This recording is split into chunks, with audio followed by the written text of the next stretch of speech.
Hey Shelly, come record the Drift ad. Today's episode is brought to you in part by Drift Outfitters in downtown Toronto, Ontario. Drift Outfitters is your source for all things fly fishing. From waders and boots to thread and feathers, Drift has it all. Check in on their website for their latest updates and policies regarding shopping during the pandemic. Curbside pickup for your online and phone orders is a great way to get the gear you need. And they're shipping for free across Canada on orders over $100. Visit driftoutfitters.com to learn more. driftoutfitters.com. Hey folks, really excited for today's podcast. You'll be listening to my homie Demiesha talk about our great trip with the SoFly crew on the Lady Ev. So excited for 2022 and all the years to come.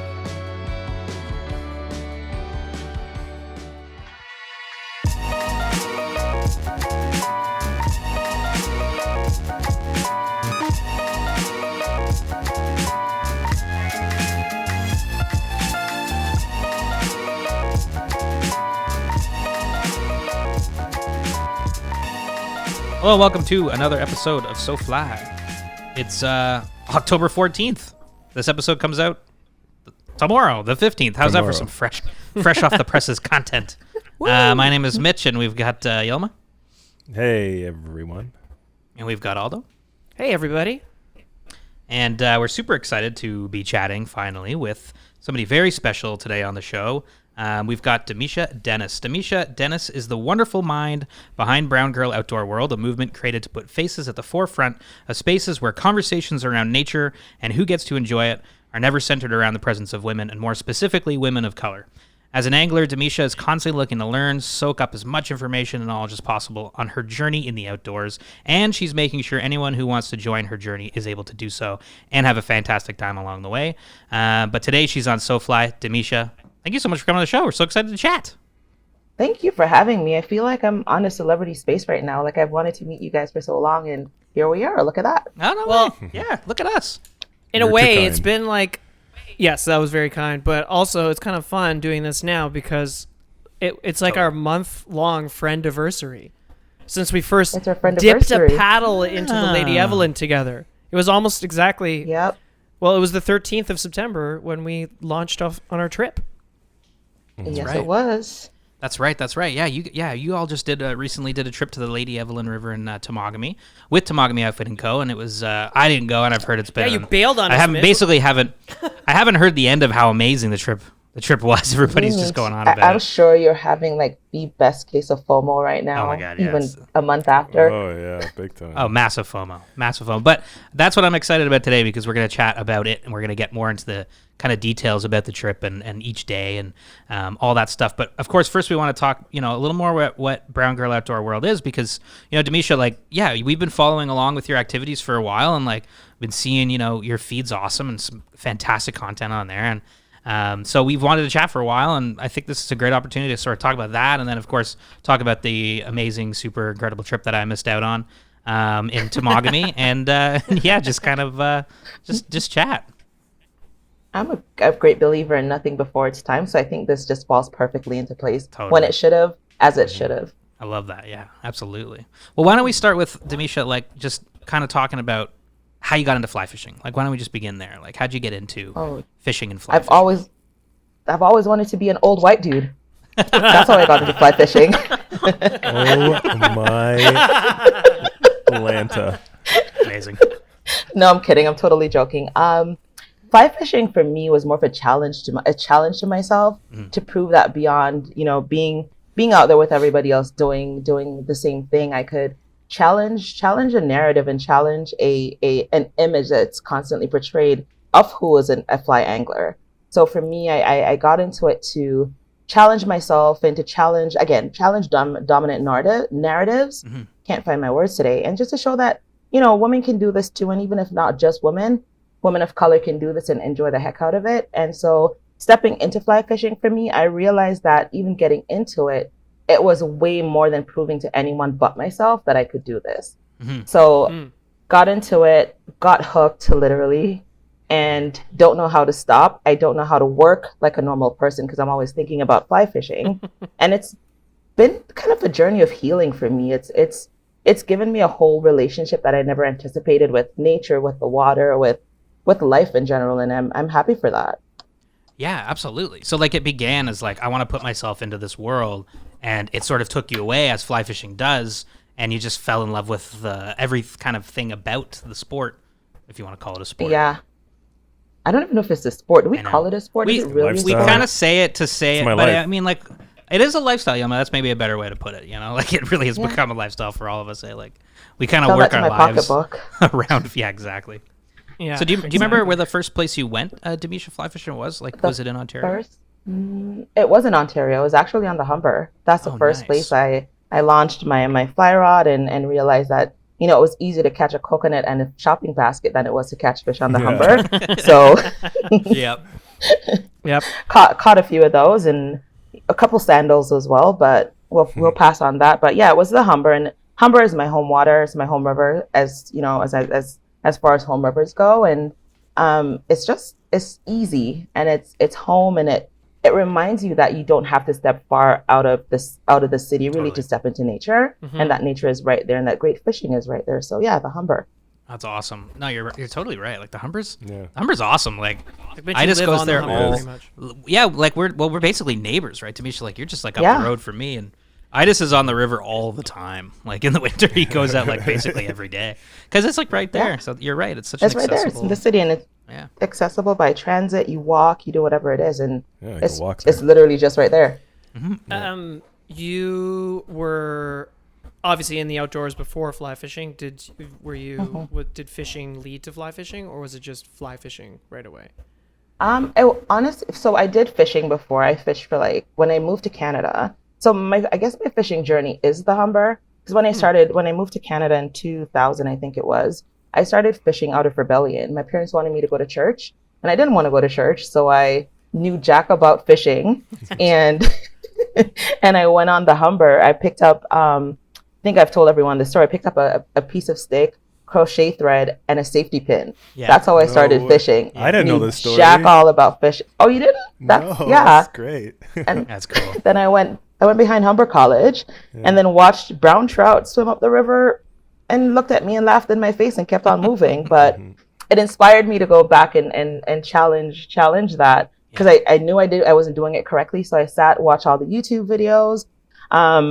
I kind of stalked some old white dudes when I saw them fishing, stalked out their fishing spots.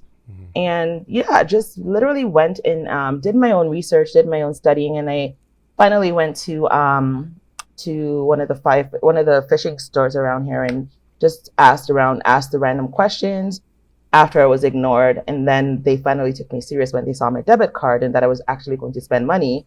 And then they gave me some information on what I needed, and that's how my fishing story started. Nice. Okay, right on. I love that. It started as a rebellion. Fishing is rebellion. Yeah. That's so Oh, yeah. good. That's such a good good. way to do it. Yeah. So punk rock. You Sure. know? It's another T-shirt moment. Fishing is rebellion. Totally. I love it. I'm a rebel. You've just got a fly rod in your hand. Yeah. Yeah. Exactly. Yeah. Well, that's so interesting that it's the Humber for you, just because it is so close. It was the credit, for us. It's always, or Yilma. I mean, like credit. it was kind of the credit for you, right? Like you growing, Yeah. moving from Arendelle and Tobago, everything. Arendelle, and doing that. So it's cool that we, like you said, we Abs- have these home waters that Yeah. are kind of. Where I passion guess it's fair to spawned, say, you know? yeah, we're passion spawned, but unfortunately, they're sometimes overlooked. You know. Oh yeah. Yeah. I think it's for me, the funny thing was, go ahead. No. I was just gonna say the correlate, all those. Speaking of our comparison, and it's very much the same. My place where I grew up when I moved to Canada, the backyard was the credit. I didn't rebel because I'm not a rebellious person. You're not? And my dad. No. But yeah, it's. Anyways, I was just pointing out that is. That's the start. I think you and I had a very similar start to this lifestyle. Fishing thing, yeah. I think funny. I mean, the credit is like, if I was gonna choose a backyard river to start with, it would have been the credit. So I mean, I'll take that any day. I don't think Arendelle I've Park. seen somebody like the upper credit more than you. I mean, other than us, but in Yeah. terms of like the west credit with the brookies, I mean, it's funny that all that work got done this year on the west credit, but then you kept looking at your feeds this year in the early part of the year, and that's all you were fishing, and I'm like, it made me want to go there more. And then we I ended love up doing it. the I show. love it. It's such a pretty place. Oh, yeah. It's beautiful, and it's I think it's I'm glad it's underrated. I'm very glad it's underrated. Not gonna lie, I enjoy that people don't do the whole brookie section as much as they do other sections of the credit. I mean, it's a little bit selfish, but it is what it is. What about that more stretch? water. Do you love so much? Like, why'd you fall in love with that? Because obviously it's not the size of the fish. So No, definitely. It's an escape. It literally feels like you're transported somewhere else, and it's Totally. not in Ontario. It's not like, it's just the beauty of it. And the fact that I could stand where I'm standing and I can take my kid out there with me and she can feel safe out there, just the two of us doing it by ourselves. Yeah. Like, it does, nothing beats it. Yeah. Yeah, no, that's a huge, Agreed. huge thing. The safety on the water and just like having the comfortability of it all, right? It is such a special Yeah. place to be able to go and enjoy something like that so close to home. Like, Exactly. yeah, Because I used to go to Algonquin before I realized that there were brookies this far south. yeah, I would wake up every Saturday morning, like literally almost every Saturday morning once trout opens, boogie up. There. and leaving out here at like 3 o'clock in the morning to get to Algonquin to fish for brookies. Yeah. And it wasn't Wow. like I wasn't chasing big brookies. All I want is just to hit up like a tiny brookie, and I'm in heaven. It sets the mood for everything else. Yeah, is it yeah. Is it because it's that native species, or just because they're pretty, or what is it for you that It's like, I wish I could have a French manicure like a brookie at any point in my They're life. so you know? cool. I love it. So beautiful. I love But it. it's the beauty, and it's the way that these tiny little things hit Yeah. on a dry. It's like, you can't beat it. I don't care. You come with your bass on a popper, you come with anything else. Yeah. Give me a brookie any day on a dry fly. Oh yeah. they They're freak? so feisty. So feisty. Wow, Algonquin. Yeah. Was that a day trip? Would you do like day trips? Oh yeah, I wake up in the morning. Like, Jesus. everyone told me, yeah, I have problems. We all know this, but I wake up in the morning Brooke Trout at had 3. You can't get me to wake up to go to work on time, but here I am, 3 o'clock in the morning, driving to Algonquin and Totally. driving back in the afternoon. It's Yeah. so worth it. Oh yeah. It's an adventure, Like, I mean, to your point, like it's much bigger trek than going to the credit. So yeah, Yeah. it's so nice that we have that close to home. I know I have you guys to throw in the back of my Jeep or my car and drive Heck with yeah. me, so I don't Heck have to yeah. worry about it anymore. Totally. Yeah, absolutely. We're love deep. it. We're thick as thieves now. Yeah. Or we thieves is thick, but go ahead. Maybe that first. So, okay, why don't we jump into talking about Brown Girl Outdoor World and how that began? So, like, that whole adventure, how did that start? And When did it start? When did it start? Yeah. Damn, Brown Girl Outdoor World is going into, I think next year is its 5th year, or 4th year officially being like a fully operating registered corporation in Canada.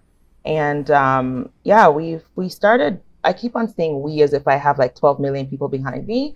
Brown Girl Outdoor World started by, just me wanting to get more people outside and to get more people who look like me in the outdoors and to encourage people to go outside.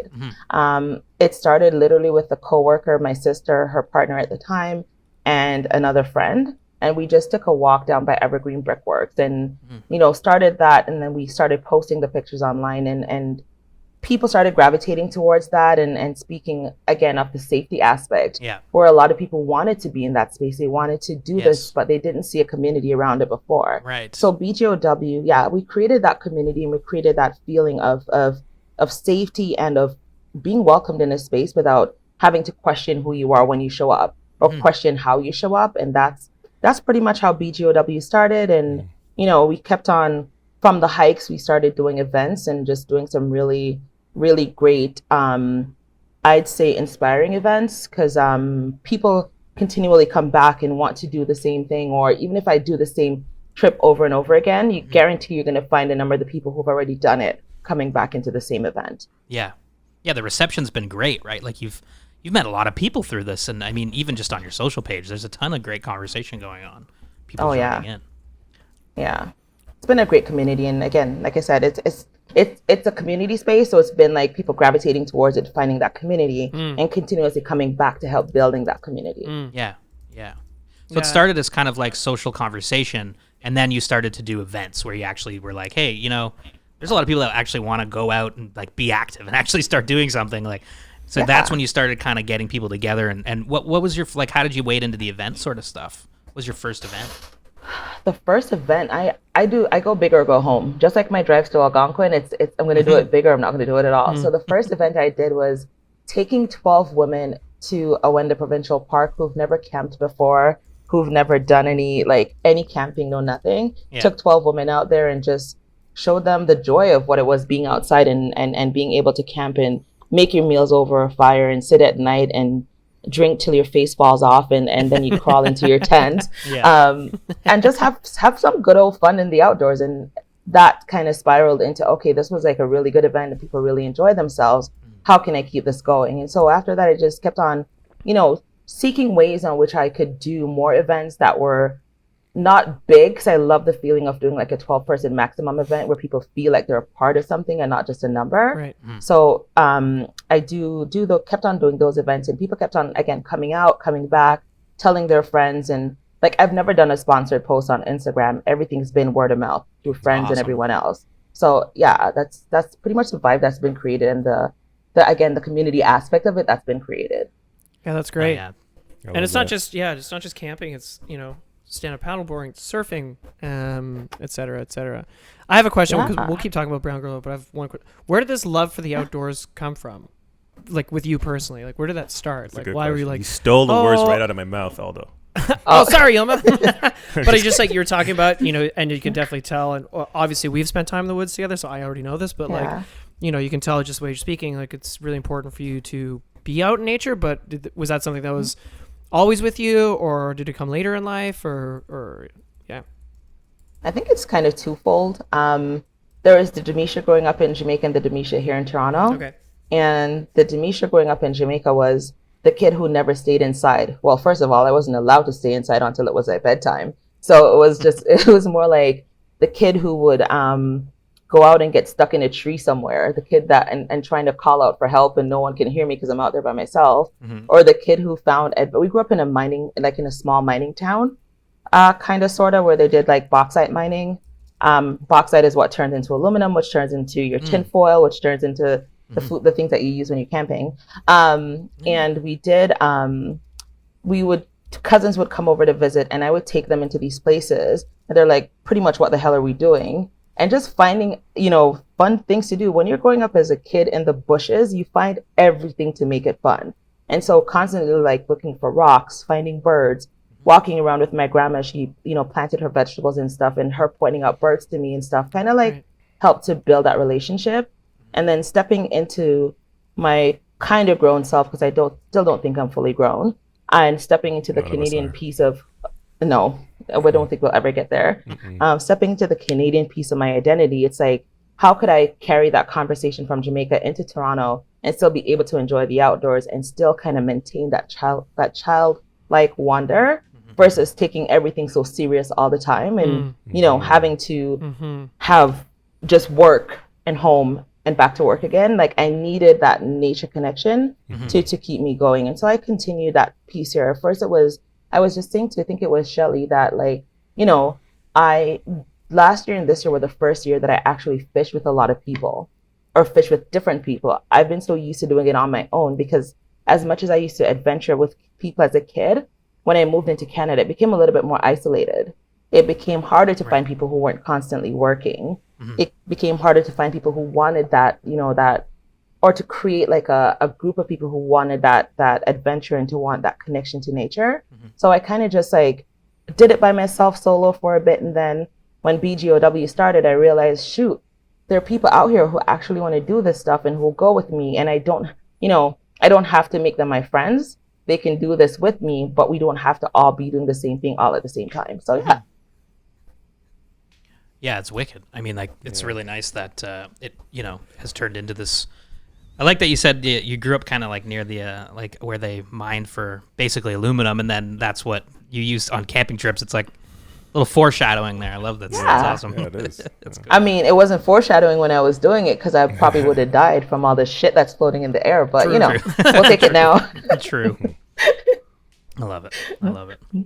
Yeah, so was the obvious question is COVID comes along, how did that impact your ability to do events, community being so important? How did you keep that community, or what were the challenges in keeping community during COVID? Because for us, it was like, we lost all of our brewery events, which we really, really enjoyed. And, and that's just a pretty basic level of community engagement for us. So I can imagine it had some impact on BGOW.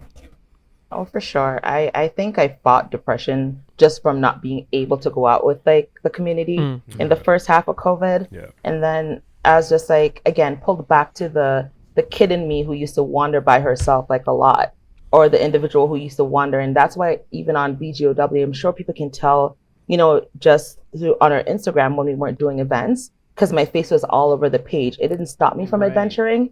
It didn't stop me from doing stuff. I felt like I needed to do that stuff to maintain my sanity for one, but also to show people who are part of BGOW that they can go out and do this stuff without me. That it's okay for them to go out and find joy outside without being a part of a bigger group. Like, we're still connecting, we're in nature, we're still having conversations, and you can just get out there and still do it. Yeah, so it kind of, again, that kind of, it did really impact though the ability. I think we did one event last October, and then after I did it, I found out it was somewhat illegal, and I was like, fuck it, it's already done. What can you do? The Fly Fishing Rebel continues. I'm like, it's already done. Yeah. It's already done. It was probably the best bonfire I've ever had, but it was so sick and so illegal. You might want to cut that out. Hey, you gotta break some rules, right? Yeah. So you come out of COVID, you've got some events starting to book up again. What is that? What did this year? Well, how exciting was this year to get people back, and what was the response like to get your community back engaged and on the water or in the woods? It was probably the best freaking summer of my Canadian existence. Well, not taking it lightly and not taking for granted the opportunities that came with creating space. We were doing, like, we did flatwater surf last year. We did stand-up paddleboarding, but the response to it this year with people realizing that nature is the option this year, because your ass isn't going on a plane going anywhere. nature is the option. So many people gravitated towards the event. So many people wanted to, like, we had waiting lists for pretty much every event that we put on this year. We had waiting lists. For the surfing event, we were doing 2 surf events per day when we did them. Yeah, so people were like, that's a lot. Yeah, it was like, and I don't know if can I shout out Surf the Greats on here? We love Surf the Greats. Yeah. We're big. Oh we're my big God. fans of those guys. Such freaking awesome souls, and they just they helped me create a space for community that did not exist on the water in Ontario. Nice. And for that, I'm grateful. I mean, talk about a kindred spirit. I mean, well, just a quick aside. Yeah, Surf the Greats is a surf shop in the east end of Toronto, run by really awesome people. And oh my God, his name's Antonio. Antonio is the owner operator originally from Brazil. He's a queer identifying man. Couldn't find space in his own country to be himself. Comes over here to make space for his community, and then he meets you. Dude, it was like, and Antonio's an awesome dude. I bought my surfboard from Antonio. Yeah, he's amazing. Yeah. He is literally. We had one day I think we had 36 people surfing between the two events, and I was just like, where do you see that? Literally in Ontario, where do you see 10 women of color on surfboards on Lake Ontario, or even surfing in Lake Ontario? So for me, the imagery that created and the response to that imagery was something that I didn't anticipate, but I am so freaking grateful for it. That's great. Absolutely. I just want to interject with one quick aside about Antonio. Antonio did we did a shoot with Antonio from Muskoka Brewery 4 or 5 years ago. Holly, who shot our Attawapiskat video, was doing this shoot with me. This is going to be really quick. Holly tore her ACL on that shoot. Oh, right. Couldn't walk. Damn. Antonio threw her on his back and walked her out back to the car, drove her to the hospital himself. Antonio's an amazing dude. Wow. That's just a quick aside. So cool. Yeah. Wow, he is. Yeah. He's a super sweet human. Yeah. So solid. He's also beautiful. Wow. If anybody sees him, whoo! Have you seen his film? Yeah, it's on.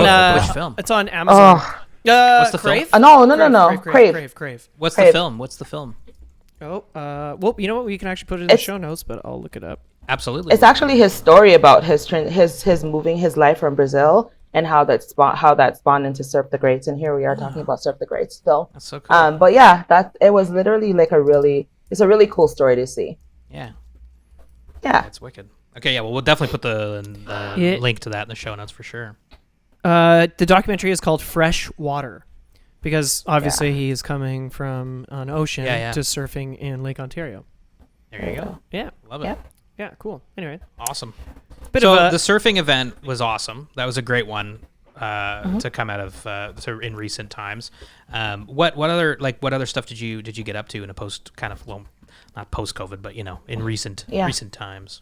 Recent times, stand-up paddleboarding was another one with that we did as well, and that was like another great, well-attended video.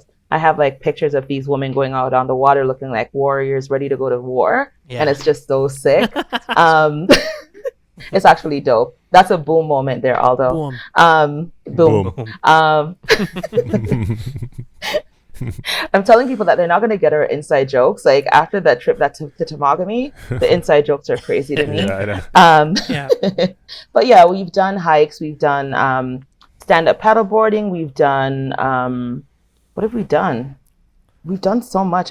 We've done Black History hikes in Owen Sound. Cool. We've gone waterfall chasing. We've done so much, and a lot of it is centered around water. So much of what I do, just thinking about that now, it's crazy. Got it. Yes. What has the reception been? Like, how are people feeling? Like, what are you hearing from people doing this stuff? Funny enough, someone just dropped off a note to me last night, like a personal note with flies that they tied as a thank you from that trip. Oh, like a note that I read, and I literally, cool. I sat there and I read it and I cried. I haven't even responded to her yet because every time I start typing, I start tearing up. Oh. So it's just like, and the person just, they thanked me for, creating that space to give them the opportunity to find their strengths, to challenge themselves and all that stuff. And just, speaking directly about how that event impacted them was just like, I was just sitting there like taken aback and just like, whoa. Right. That leads a question for me. It seems like an obvious question, but, because I'm a straight white man, you can look at my experiences in the outdoors. Like you can look at let's say the trip that introduced me to Yilma and Mitch driving across the states was really easy for me. I'm just like, I'm just going to be alone, straight white guy driving across the states. Like no problems, I guess that my question is, and it's an obvious one, but, or maybe not so obvious for an answer, but what does creating space even mean? Like, what does that mean to you? Like to have a space, like what does safe space mean to you? Man, that's a big question, but yeah, it's huge, and it can mean so many things. I mean, I walk into when I say spaces, it means anywhere that my presence is shown. It could be in a room, it could be on the river, it could be, standing in the middle of, Scarlet Road in Eglinton just chilling. That's a space. But for me, safety means being able to step into that space and feel like neither my gender nor my race nor anything about me is going to be challenged to make me feel uncomfortable. Yeah. It's stepping into a space where I'm free to just be and free to just show up and free to just, free to be Demiesha, free to be, if I'm an Asian woman showing up into this space, I don't want to have to speak about how, I'm hypersexualized or any of that kind of stuff. I don't want to have to speak about how my race, pushed me into having this conversation or anything. I just want to show up and have a good time. I want to show up and, talk to people. I want to show up and have people understand that, you see my race, you see my gender, you see all my identities, but at the same time, you're going to respect it and not let that be the only thing that narrates how defines you. Yeah, exactly. Yeah. Well, that's what makes those events and those moments so special, right? Like that community, that camaraderie between people. You can just share, the nature together, and that's such a huge part of like what's fun about going on trips. Like spending it with people that kind of just get it, right? But I'm kind of the person who sometimes I forget. Like I've gotten so comfortable in nature that I sometimes forget to think about my own safety versus when I go out with a group of people. Because I'm the person who, I'll wake up and I'll drive into these towns where I'm the only person of color, like for miles and miles and miles. And then I think I'm like, oh shit, am I really safe? Am I really, the conversation doesn't start before I get there. It starts when I'm already there. and sometimes that might be too late. Thank God I haven't, like, I've experienced things, but they haven't been the epitome of my experience in the outdoors. They haven't been able to overshadow all the joy that I've experienced while being outside. Right. Which is an important thing Yeah. too, right? To celebrate the joy, not just always focus on. Of course. Oh yeah, and you and Yeah. I have had this conversation, Yeah. although where I just constantly remind folks that for me, I don't narrate my space from my conversations from the challenges or my experiences from the challenges. I find I can connect better when I tell people about the joy, and if the challenges happen to show up in that conversation, then that's a great learning space for everyone. But at the end of the day, that's not the majority of the experiences I have outside. Right. I have had such amazing experiences with such amazing people that I refuse to let the negative be what people see when they see Demiesha coming. Right. Refuse for the negative to be the narrative. Mm-hmm. T-shirt. Ooh, t-shirt. T-shirt. Well, does that negativity also kind of fuel it too? Like fuel the need to keep going? You know, the funny thing is I found the joy fuels me more than challenging negative. Right. When I challenge negative constantly, Right, I right. get into a space where I don't want to operate. Yeah. It literally takes away from, my passion to want to push forward. When I see something and I create from a space of joy and I tell people like, I'm going into this because it makes me happy, or I'm yeah, going of into course. this because I realize that this is like something that I really want to do versus I'm going to go out there to challenge all the dominant narratives all the time, then I'm like, because it's draining. It is draining AF to constantly bet. have to navigate that. And so I don't want everybody coming in. Like sometimes I go out and I'm like, yo, set the tone for this. This is not the space where we're going to discuss all those things all at once. If it comes up in a personal conversation, then that's on you. But it won't be the overarching conversation in the group setting. Yeah, I Because think you still want to create space to celebrate and to be happy and to be, just feel happy. I love happy. Yeah. I love think that. Demiesha Totally. brings up a good point. I think I'm with you on that. I think Demiesha, when we were camping, I was listening to your conversations, looking at you, and I'm like, we have very similar, if not the same, outlook on a lot of things. And I think it was just maybe how we were raised, but I definitely can't. I know,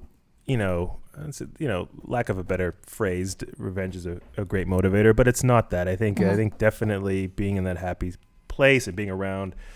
If I didn't find Mitch and Aldo to kind of like do this, it'd have been harder for me to kind of step into that space. You know what I mean? So having found me, people, yeah. Okay.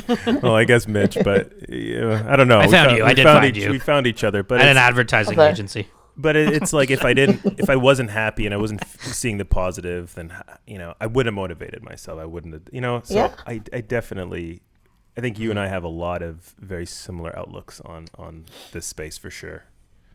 Yeah, I think it's and I think it's like, and people are probably going to say whatever, but I think growing up in the Caribbean or having had some experience in the Caribbean, your outlook is somewhat different. I don't know what it is or how you can connect that to the upbringing that you have here, but it's an entirely different way of looking at things. And again, it might not be the exact thing that people appreciate, but I definitely, when I sit and I compare, like friends who I have who are born and raised in Canada who are of racialized identities, who have never had those experiences that I've had in the Caribbean. And, when I look at my experience, it feels like two totally different things. Yeah, absolutely. I just want to say something. I didn't mention, you don't have to edit this out, but I got to say, it's kind of bold, in my opinion. But, when I was called, back in, elementary school or high school, it's like, you're so white, Yilma, but like, what does that mean? Just because I'm not a part of Black American culture, like Black hip hop culture. I was raised under a different rule, like a different culture. Dude, I bet British you listen to country. You listen to country music. I don't. I listen to calypso though, but I don't listen to country. That's as close as I can get to some sort of whatever the greatest hits of country. Country, That's the kind of That's what music. Yalma has. Yeah, greatest Yeah, hits I'm a- country, greatest hits rock, greatest I'll hits do- rap. I'll do Taylor's. So he has some sweet Taylor Swift and Taylor some sweet Swift, Tennessee yeah. whiskey. What's that? Garth I mean, Brooks. I mean, we're all joking Greatest around, hits. but we were all singing Dixie Yeah. Chicks in the canoes. Yeah. Dude, and I have it on video. We can't beat that. Cannot beat that. That is one of my moments on that river. Just like that moment that I captured on video with you and Shelly in that canoe and Yeah, man, it singing. was so fun. Oh man, it's everything. I've heard about this moment. Do we? Oh, do you we? should. I don't Do know. we chat about Lady Evelyn now and go through that, and you guys could kind of tell me about the trip and how, because like I said, I wasn't there. I Yeah, don't for know sure. I mean, much Yeah. about- I think so. You know. I think so for sure. I think that will take up the whole podcast. We'll be here for 2 hours. Well, that's it. Like, That's there's just so many it. stories and so many good times, and you know, I mean, just to round that out, like Demiesha, like, yeah, I love that. Like, the joy keeps you going, and the fun of it all, and the community, and the happiness that comes out of that. Like, that's such Yeah, a big time. that's just such a nice thing, you know. Like, it's such an awesome thing that that you're doing. Yeah, no, let's definitely get into the trip. You know, I know how it came about for us, but I don't know how on your end, Demiesha. Like, you know, we, you know, I've been doing, you know, for the first time, 2017, we went down the Lady Evelyn for the first time. And we were like, oh my God, this is an amazing place. We should share it, you know, try and share it with as many people as possible. So we started hosting trips every year with Temagami Outfitting, which of course we've mentioned a million times in this podcast. And so we slapped the trips up this year. And then Karen is like, Demiesha and the Brown Girl Outdoor World crew want to do one of the trips. And I was like, awesome. So, but I don't know, how did it all come about? Dude, Because that's yeah. how I was told. And then we started, That's and then been you and I planned since- connected, and we started planning and whatever. But Yeah, that's been happening since February. We started Karen and I started talking back in February about doing something. We didn't know what shape or form something would take right, as yet, but then I think we kind of started the fishing conversation in March. And then again, I'm very cautious when it comes to creating space again, and just making sure that everything feels right, and creating that, you know, that safe space, and understanding who the people I'm working with, and understanding how people who I'm bringing into the space are going to feel. So yeah, Karen and I talked back in February. We came to the decision about fly fishing in March, but we took time to build that relationship. It wasn't a you know, let's do this so people can see that we're doing something good. Yeah. It was a genuine interest in getting us there. It was a genuine interest in building a relationship. It was a genuine interest in making sure that this all fit. So we did that. We built that relationship, and then we're like, okay, let's execute. And I think this was in May. right. And I slacked off, and I think that's when like my COVID blues actually kind of hit in May. Like, and I was just like, I didn't put anything out, and then I came up with the. Sorry, Bree. think it was- Bree just yeah, walked in it's and okay. scared the living shit out of me. Like, just appeared in the She just opened the backyard. I was door. just like, holy shit. Ah! I was like, sorry. I thought my creating safe space touched you that much that you had to, you know, take it back a little I bit. was like, ooh. But go on. Sorry, I like, damn. completely derailed that. It's Sorry. You were at the COVID. This is when the COVID blues hit. COVID blues hit, and I was just like, okay, am I gonna do this trip? And then I was like, you know, questioning it, because here I am trying to create a trip for people who've never touched a fly rod, people who've never stepped into fly fishing, and I didn't put the trip out. I sat there, I hemmed and hawed at it, did all the other things, and then when was it? August, although I think it was. Yeah. I was like, oh crap, yeah. You're like, uh-oh. I was like, oh crap, September is coming. Right. I need to actually put this into motion. So I reached out to Karen and was like, hey, you know, let's chat, let's put this together. And then she connected me with Aldo, and then the planning just started running from there. And honest to goodness, probably the best decision I've made in my BGOW careering. Oh, Wow, no way. great to Whoa. hear that. Karen, of course, sorry, It is. just a couple steps back. Karen, of course, is the co-owner and operator of Temagami Outfitting. Yes, indeed. I just thought we mentioned that. Well, that's cool. Yeah, no, I remember. You know, we had the dates blocked off, but then it kept coming. And you know, the summer went by so quickly, and then all of a sudden it was like, oh shit, it's the end of August. So we got to start for your trip and the other two trips we were taking out. Like, I got to start, you know, making sure these people feel prepared and comfortable, and especially bringing so many noobs out. It was, you know, imperative. So maybe we talk about the crew then that you pulled together, Demiesha, like the That's a people great that you idea. took on the trip, because that's where it started, right? You're like, okay, we're gonna do this trip.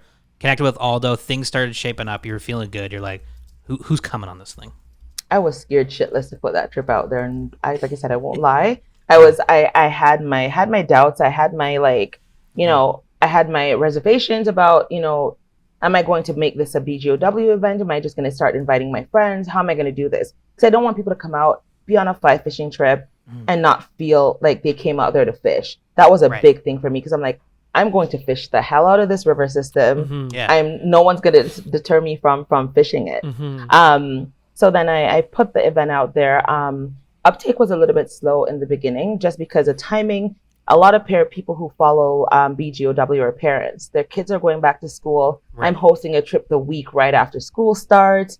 I'm hosting a trip that costs money when, people are purchasing stuff to take their kids back to school and people are putting money elsewhere during a pandemic or panini or whatever you want to call it to get people to go out. Sorry, you're Italian, Aldo. Probably shouldn't call it a panini. No, again, things need to come from a place of joy, and panini are a source of joy for me. So, yeah. I love panini. How can you not? Me too. Delicious. Me too. Okay, we'll call it a panorama. So so in that whole panini panorama pandemic bit, I'm like putting out this trip, and cost is a big factor. And Karen had gone they made such a big accommodation for this trip that when I put it out there, I'm like, crap, people better buy it. And then, we had people who came out on this trip who've never camped before, who've never fished before, who've never canoed before. And the trip to Temagami was a mismatch of what do you call it? Is it mismatch? Mishmash. Yeah. Potato, mashed potatoes, something around there. Mishmash potato. It's a mishmash potato. Mashed potato. People who've never really experienced the outdoors to that sense. And then, me too. And then we get out there and just to see the people and the faces and the smiles and the joy of these. It was 10 of us that were out there, Aldo? 6? 9. 9, 9 of us out there. You 6 guests and us 3 guys. 6 guests. Yeah. If you can host. And did everybody know everybody, or were there some people there that were like coming in, right? So that's pretty amazing that some people were just like, "Yep, I'm doing this thing. So I'm gonna go with these people I don't know into this place that's, and do this. No cell phone reception. Yeah. No nothing, and we're just gonna do it. And even Jenny, like I said, Jenny was one of the ladies who joined us. Jenny had nothing. Jenny came like a brand new slate for the nature story to be written. And she came out and she was so amazed and marveled by everything and just had I think that's the coolest thing ever. So like Jenny being like, I'm gonna go do this thing, and then goes and I think that is just has a great time. Super cool. Yeah, and I was and also cool. To the added stress of being Yilma's boat partner. Oh God. Eating all the snacks, paddling in circles. But who was the crew? It was Jenny, Jenny, Shelly, Rhiannon, Nayo, and myself. Nayo is also another one who's never fit. And Cree. How could I forget Cree? Cree. He's an amazing soul.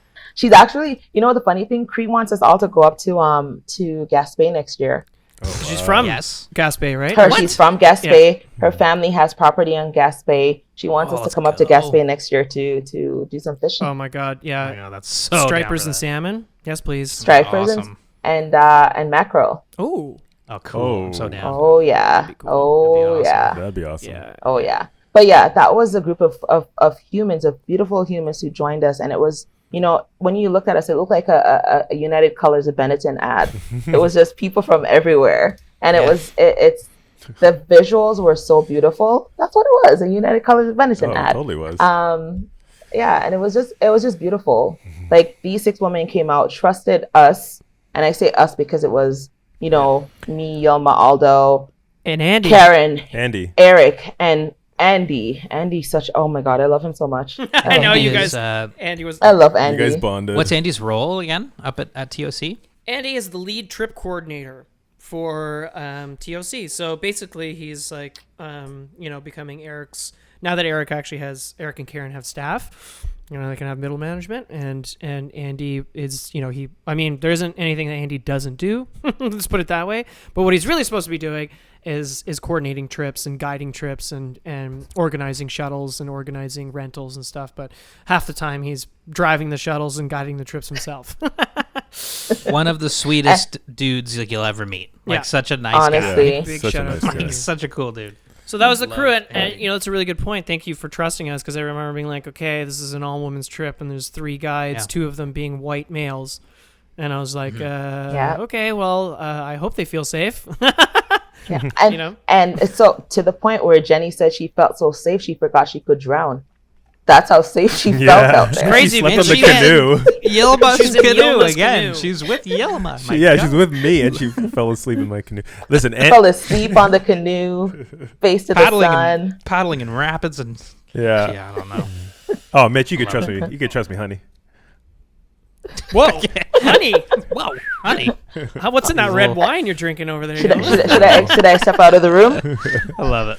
Um, Okay, so you had this crew established, and it Yeah. was go time. Basically, it was like, okay, let's go do this thing. After, of course, everybody was chatting and planning and figuring out what the plan was. But you all headed up to Temagami Outfitting Co. on the Sunday. Eric actually picked them up in Toronto. Eric picked us up in Toronto. Eric picked you up in Toronto and the drove van. you up. Oh, because he was here in the van all the way from Toronto. Yeah. Yeah. Eric showed up and we were like, who the hell is this dude? That's His kinda cool. tight pants and his Yeah. fitted shirt and his bandana. Was it a bandana or was it a Yeah. buff? No, it was a Bandana. buff.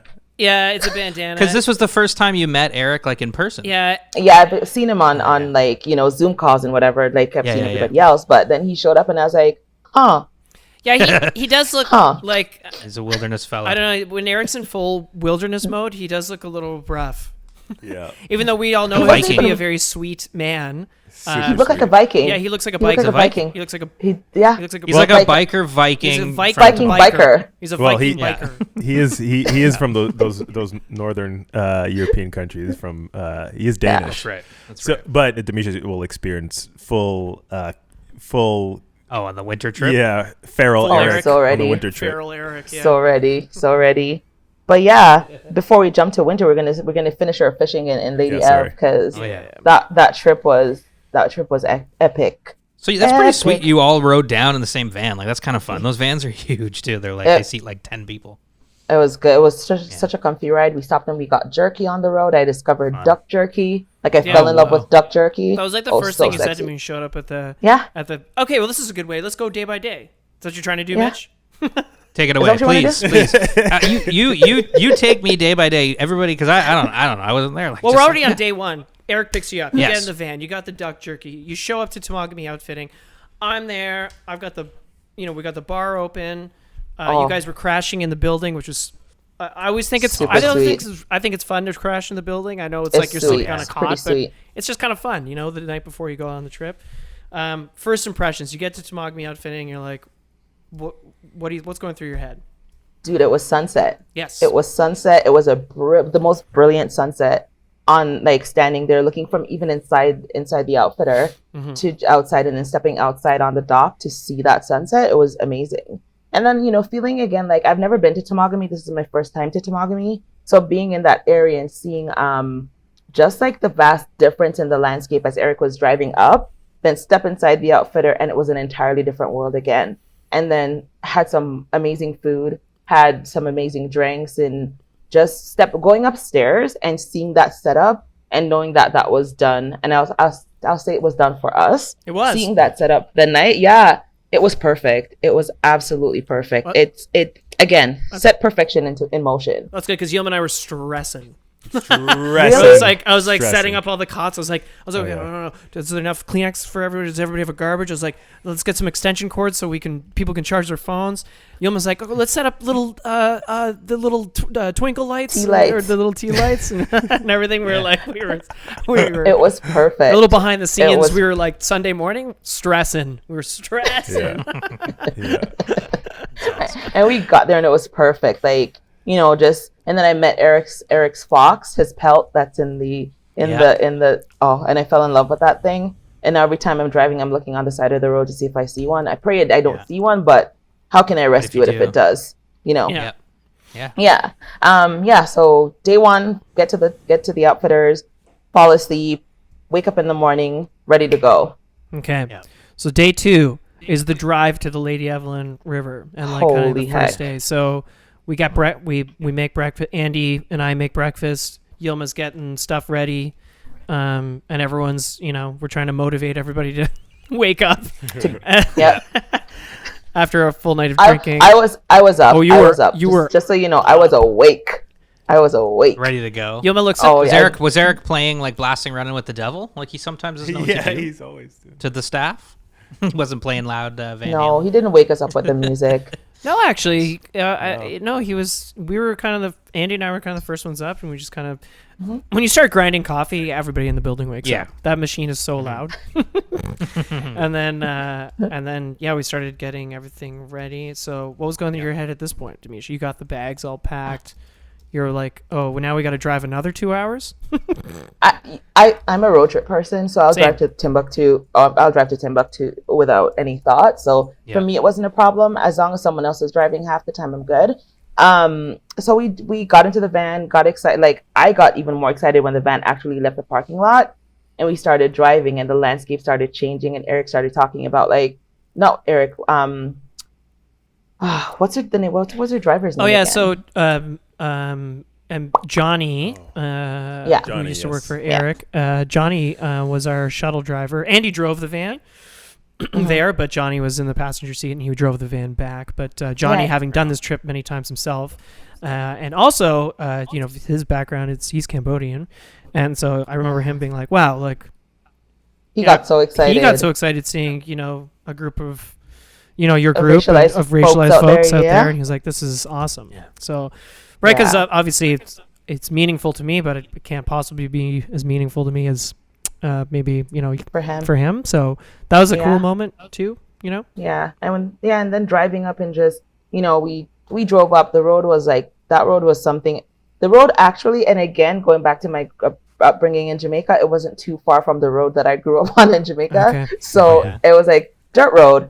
So it kind of again bringing it back home and connecting my two lives, and then getting to when we got there and we pulled up and we saw the put in. Yeah. I was just like, this is real. It's happening. So exciting when you see we're that going. Start of the trip. Honestly, it was that's where the magic, the magic of the magic started happening. And true to form, every time I pull up there, rain. Never raining. 4 or 5 years in a row, I've never got to that put in with it being sunny ever. It's funny how if I could just interject quickly, it's funny how people say, it's such a good day. It was so sunny. I'm like, well, it's not. It's a paradox. It's a paradox. It's not a good day when you're fishing. You know what I mean? Like it's a good day when it's overcast and kind of rainy. Yeah. So, anyways.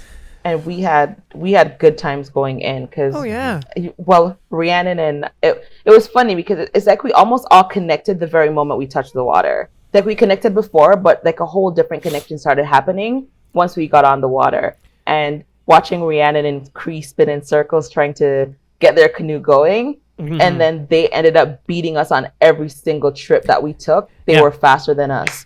It was like they were almost like like pool sharks.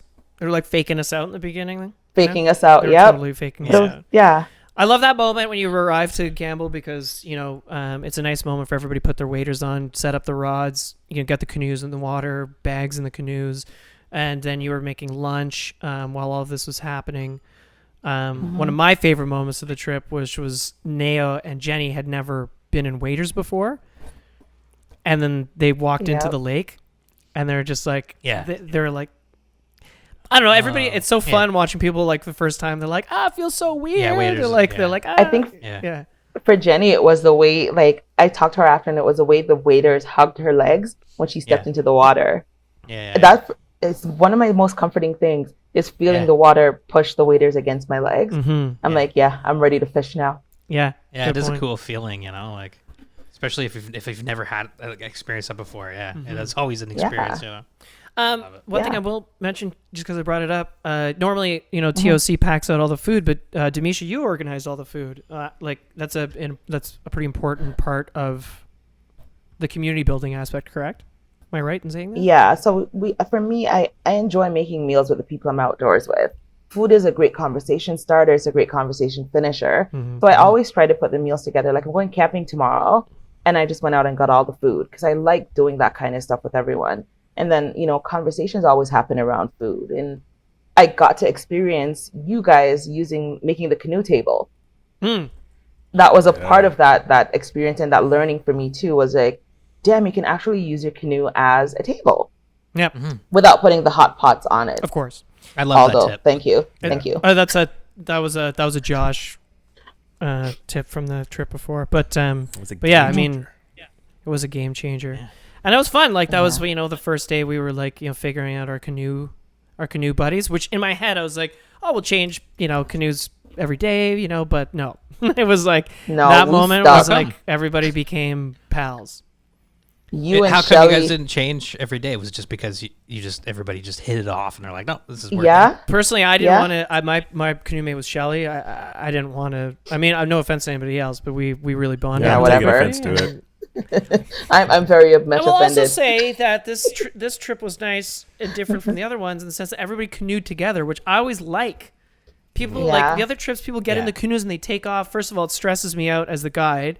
Because it's like, okay, I can't see you. What's happening? I don't know what's happening. Those rocks are slippery. Secondly, don't you want to hang out? Paddle together? Some of our greatest conversations happened there, because even Andy was telling us about, the map that they had in the store that speaks to the original indigenous names of the lands as we were canoeing through these spaces. And that was one of the moments that I took. That was another I love Andy moment. Like, I just love that it just came out so naturally for him in that space. It was just like it's not like something he had to think about. It literally just flowed off of his brain and telling us about the land and like whose land it is and all that stuff. And it was super great to hear him as a young kid give that acknowledgement. So that was another, like I said, another I love Andy moment. Yeah, absolutely. But yeah, just canoeing together and everybody, like, we had so many great conversations. Like, again, singing the Dixie Chicks down the river. Watching Yilma and Jenny have their bonding moment in their canoe, and Shelly and I mean Cree and Rhiannon having their connections. It was just beautiful to watch everybody from my positioned seat in the middle of the Miramichi canoe. Yeah, Demiesha had the Queen D. Queen D. Thank you very much. She had the middle seat in the Miramichi, which is great for content capturing. I'm not so great on the hips and the knees, though. Nope. No. It was a hip replacement seat. I've been in that seat many times, so it comes from experience. Yeah. Yeah, but it did make for great content, which I still have to upload and give to you guys so you can actually use. Yep. But yeah, that first day was, again, just the moment of getting out there and day 2, getting out there on the river and being with everyone was actually another moment of, wow, this is actually real. Yeah. Yeah, we're in it now and establishing that kind of, here we go. Because there's a bit of fishing on the first day, but it's really about the travel the first day. It's about, there's no portaging that first day, but it's a 2.5-ish hour paddle. And so you really do, like you said, Demiesha, you bond pretty quick.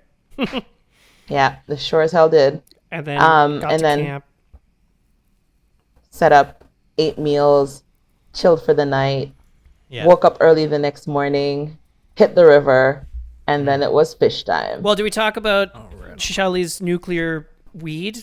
Where we didn't, or maybe because that's something we want to talk about. Shelly's like, I brought joints for everybody, and I was like, oh, okay. And then I didn't speak for 4 hours. Me and Demiesha were... Shelly, by the way, she did the intro ad for this episode. So if you heard Shelly, that was Shelly in the beginning. Yeah.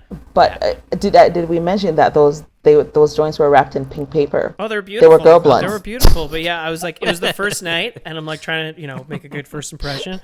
And like, Shelly's like, here, you smoke weed. Why don't you smoke this weed? And I was like, okay. And then at the end of it, I was like, oh, I've made a critical error. I don't even want to. I can't even open. What? She was like, can you tie a fly on for me? Because there's like a few little chub jumping in front of the campsite. And she's like, here, tie this on for me. And I was like, I couldn't do it. It took me so long. I was just like, don't freak out, but man. You're missing the better part where Shelly asked everyone to tell them what was their greatest part of the day.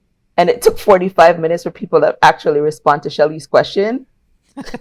Everyone's so good. Oh my God. Yeah. It was I so remember And that. someone eventually was just like, I know what it was. Yeah, Demiesha's like, wait, did you ask a question? Oh yeah, Yelma was like, wait, Shelly asked a question 3 hours ago. And it's such a good question. I love that. At the end of the day at the bonfire, Shelly every day was like, what was everybody's favorite part of the day? I really Part of the day. That was awesome. That's so sweet. That's a great. Yeah.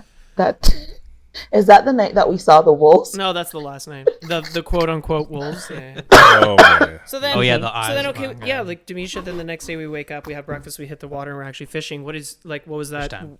It was fish time. You know, what was that feeling for you? You know, rolling up and seeing the actual fishable water for the first time. Because you're a brook trout fan. We already talked about it before. You love brook trout. This is all wild brook trout.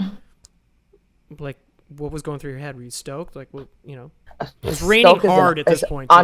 Underrated word, by the way. Yeah. Stoke wasn't. There's no words. Because that's the first time. That's my first when we started fishing. That was my first cast, first fish.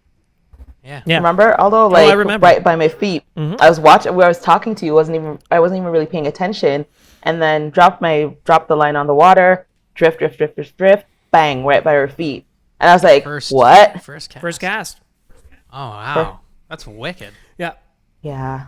It was wicked. Yeah, it was a moment. It was like, actually, you know what, for me, it was seeing that water that I've never seen in Southern Ontario and not equating it to being in BC or being in Alberta or being somewhere outside of Ontario, knowing that that is home. That kind of made a different connection to it for me. Yeah. I've always heard of Lady Evelyn Smoothwater Provincial Park, and you know, I always thought of it as so far-fetched because it's not close, but I've never equated that to having brookies. As far north as it is, it never called brookie to me. Right. And then to go there and to see that, and to see, again, to be able to see the quality of the brookie that came out of that space, it's like, yeah. Such a special fish, right? Oh yeah. Incredible, you know, fish up there, like Temagami brook trout in such an amazing place. Yeah. I mean, that's pretty special too. Like your first cast, you're like, oh, it's on. You know, it's like a really great way to start the day. And on a dry too. on a dry. Yeah. And then listening to the watching. One of the moments too for me was watching Yilma and Rhiannon down on the other end of the river, like just down below where we were. Yeah. So that was a really good moment too, Yilma. That was really good. Rhiannon, she's I call her the child prodigy, okay, because I feel like she picks things up real quick. Anything, I don't know. She's so like, she just gets it.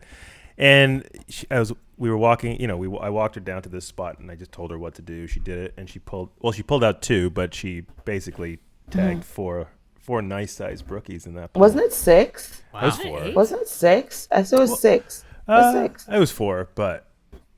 Oh, okay. Okay. Fine. Sure. Just take the credit I'm giving to you, Yilma. Oh, no, you're right. Actually, no, sorry, Demiesha. It was 10. No, Demiesha, because you know I was bouncing from person to person. So the time I was with her was 4, and then she went off on her own and caught 2 more. Yeah, you're right. 2 yeah, exactly. Yeah. See, I told you. Well, I know. Well, you know, if anybody's gonna be wrong, it's not gonna be you. As it goes in the way of guides, I'm still gonna say that I had the best guiding experience on that river. But we'll keep going. We'll keep going. So that first day was just like a great day of fishing. Like, it was an awesome. I mean, like, accomplished. Not without good weather. Not without adversity. Like, you know, a lot of rain. Like, I'm talking like a lot. There was one moment where I was fishing with Shelly. I was like, this is a lot. I was like, and then the rocks were slippery too. Oh, the rocks that were true. Yeah. Oh, that was intense. You know, adds to the adventure. You know. Can I say something, Demiesha? You know what I found because of your trip that I thought was just a really nice learning curve. So Jenny being the first person, first to kind of put waders on. It's the first time actually in the river with boots, brand new boots, brand new gear. I just told her to jump in, no rod, get a feel. You know, climatize yourself to the river. Just jump in, swim. Just jump in, fall. But I told her, just fall. Just jump in?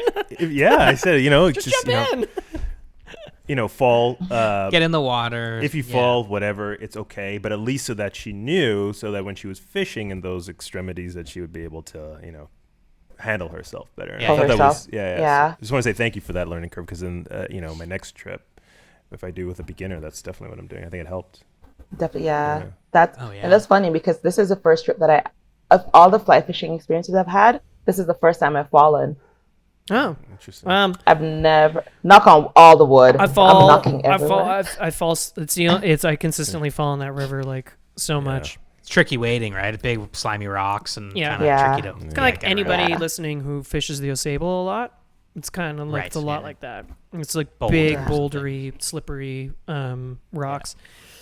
But that's where the fish hide, so we're good. Yeah. Yeah. So yeah, that's day 2. Day 2 is another like quote unquote travel day, but it's a lot of portaging and a lot of fishing because all the fishing are at all the portages because the portages Right. avoid the riffles and the runs and the rapids. Yeah. And it was then, okay. On that day too, I think when Shelly and Jenny had a really cool experience. You guys were doing the portaging, and I have the video where Jenny and Shelly really wanted to connect with Jenny on this trip because for Shelly it was another moment of seeing another Asian angler in Toronto because for her it was she wanted to connect for that piece as well as just to connect to her as a person. But then they were there and Shelly was showing Jenny how to cast. Jenny's never fished before. This is Jenny's first fishing experience. Shelly's like she wanted to show her, what to do, blah blah blah blah.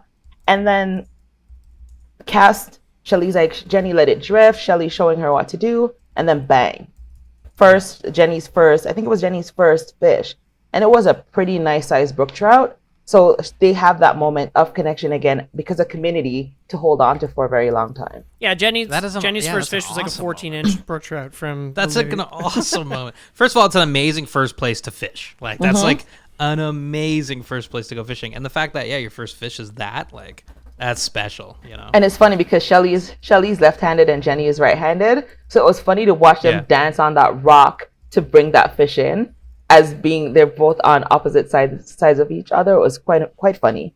Yeah, I love it. Yeah, like I had like I think a canoe on my head at that point, like walking the portage, and all I heard was like, yeah.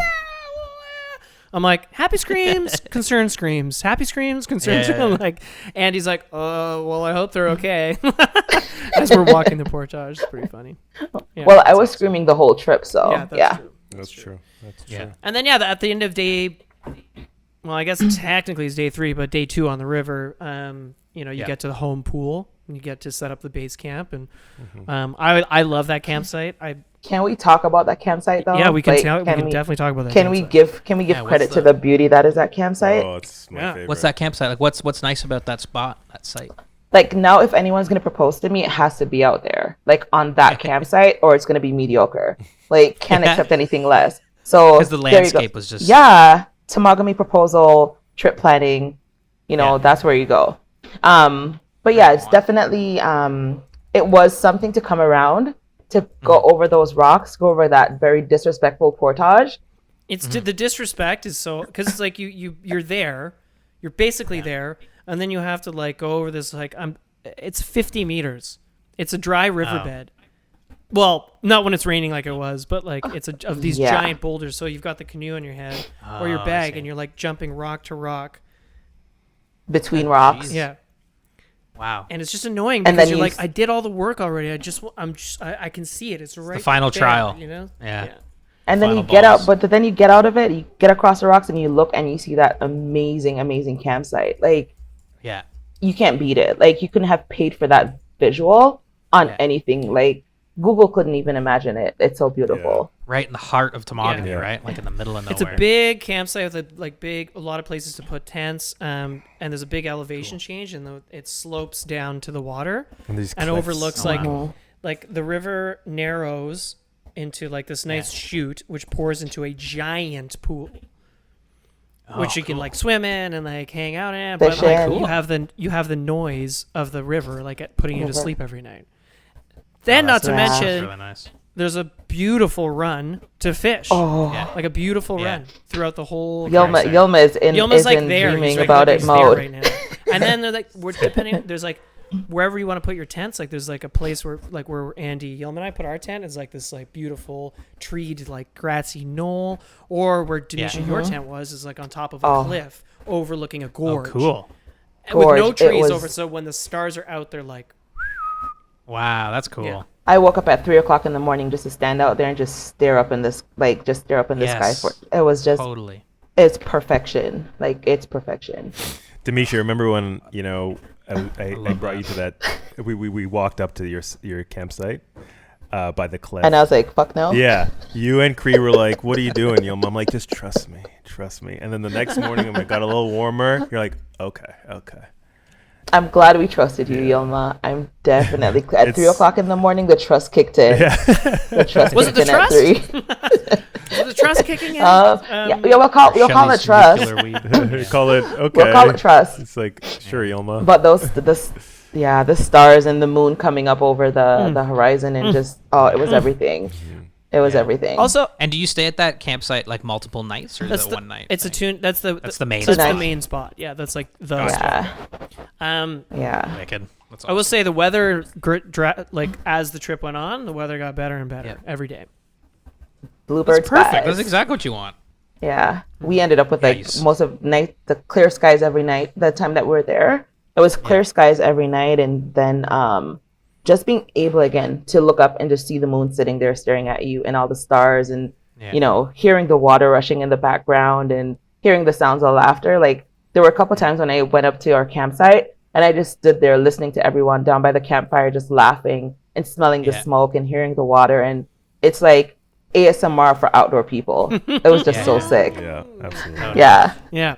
Yeah. So okay, Yeah. so then that's day 3 we had, or 4 or whatever. 3. That day. Three, because that was day. I don't know.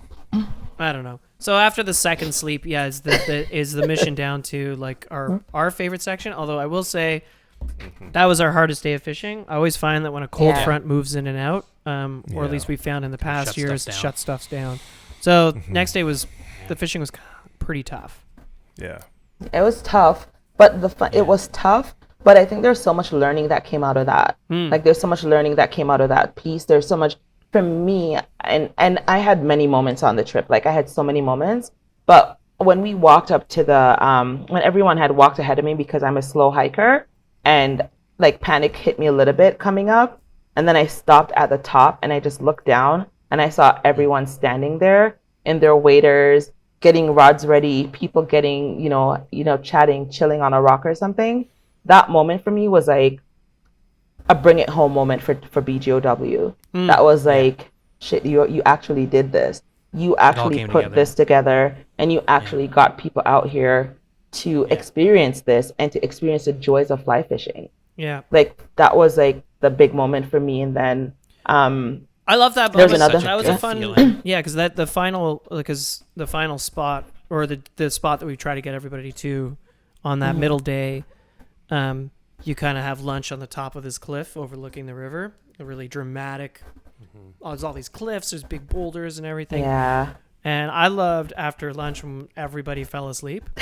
Because the sun came out. Oh, really? The Oh, sun yeah. came out. Everyone and it was just like passed hot. It was out. like super hot. Everyone's We just just like, oh, eaten. No. Yeah, and it was Yeah, just like everyone was just like, Yeah. the chili that would not end. Bye. Yeah.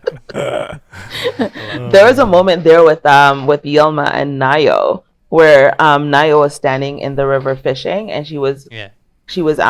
ready to come back, and Yilma, with the most care in this world, walked out there and like guided Nayo back to the rock we were on. And again, that was a part again of the safety of it for me, and having people feel so Right. comfortable in Yeah. doing that, and just watching, like I was around the corner like a creep recording this. And just just watching that movement and watching how careful you were with Nayo coming back, Yilma. That was another special moment for me. Awesome, Demiesha. and on the Thank you complete very flip Your side, guide. and on the complete flip side, when we were leaving, and I was like, and I was climbing over a cliff, I'm like, come on, Demiesha, let's go. And you're like, And I had like the heights biggest panic you're like, attack. You're like, heights and me don't really. I was like, what are you talking about? It's like That guiding, that guiding with that Aldo. took me out for a minute. That took me out for a while. I don't know how I regained my stability after I climbed over that spot, but yeah, I made it back. You were and we just were here looking to over tell the cliff. tale, You're like, so. is this now when I mention I'm not great with heights? I was like, But the funny, like, I'm the person who bungee jumps. I'm the person who Right. goes on every freaking roller coaster, and that little Yeah. thing took me out. yeah, you were shook. It's funny. Yeah. That's funny. I was hella shook. Yeah. I was hella shook. But you overcame, and that was Yeah. that was awesome. I did. I got to watch, Cree and everyone just, when we got to that other spot on the river, and you again, Yilmo, you were up there with Jenny and Nayo, and then Cree was doing her own thing, and just watching her beautiful cast. Oh, yeah, she's got Bree's Like- a very good caster. Ooh. Wonderful. Yeah. Yeah. Yeah, Mitch had this beautiful fiberglass rod. The blank was like white. Oh, cool. So like it cool. was like kind of opaque. So like when the sun Yeah. hit it and she was casting, it was just like it looked like magic. It looked like a dance. That's It looked like a awesome. Yeah. dance. Yeah, it was Wow, really that's so cool. really beautiful. Well, you guys got photos and video of those kinds of moments, right? So everybody just keep following along with us and BGOW, because we'll be posting this stuff for a while, right? Oh yeah. I think the people are sick of me posting this stuff, and I can't stop. Yeah, like I was gonna post your caption the other day. You're like, yes, this trip again. this trip Made me again. laugh. Yeah, I love it. take it made or me leave proud. it. That's what you get at this moment. Yeah.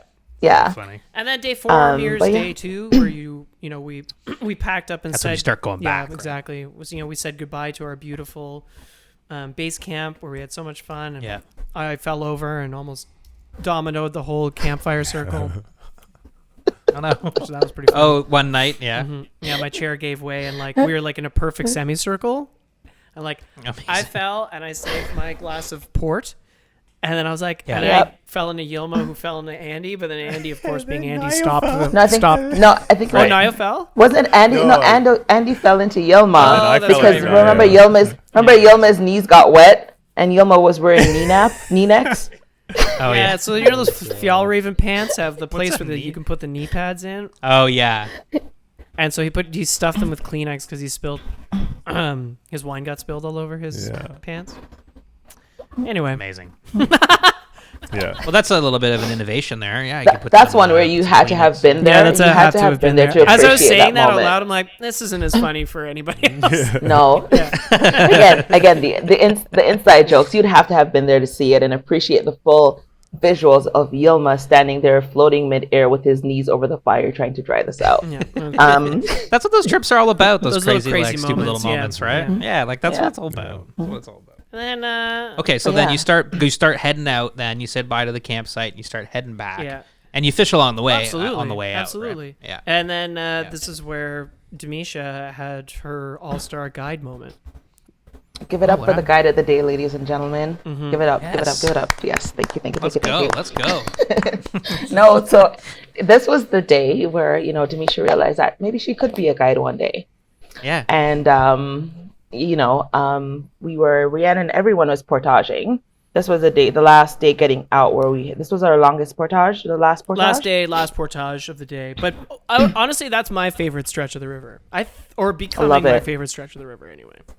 Yeah. Yeah. Yeah, it's super productive. And then beautiful. it's a beauty. It's a really nice stretch, and that's where Cree caught her fish as well on that stretch. And then so everyone, okay, back to set the scene. We arrived at this beautiful space.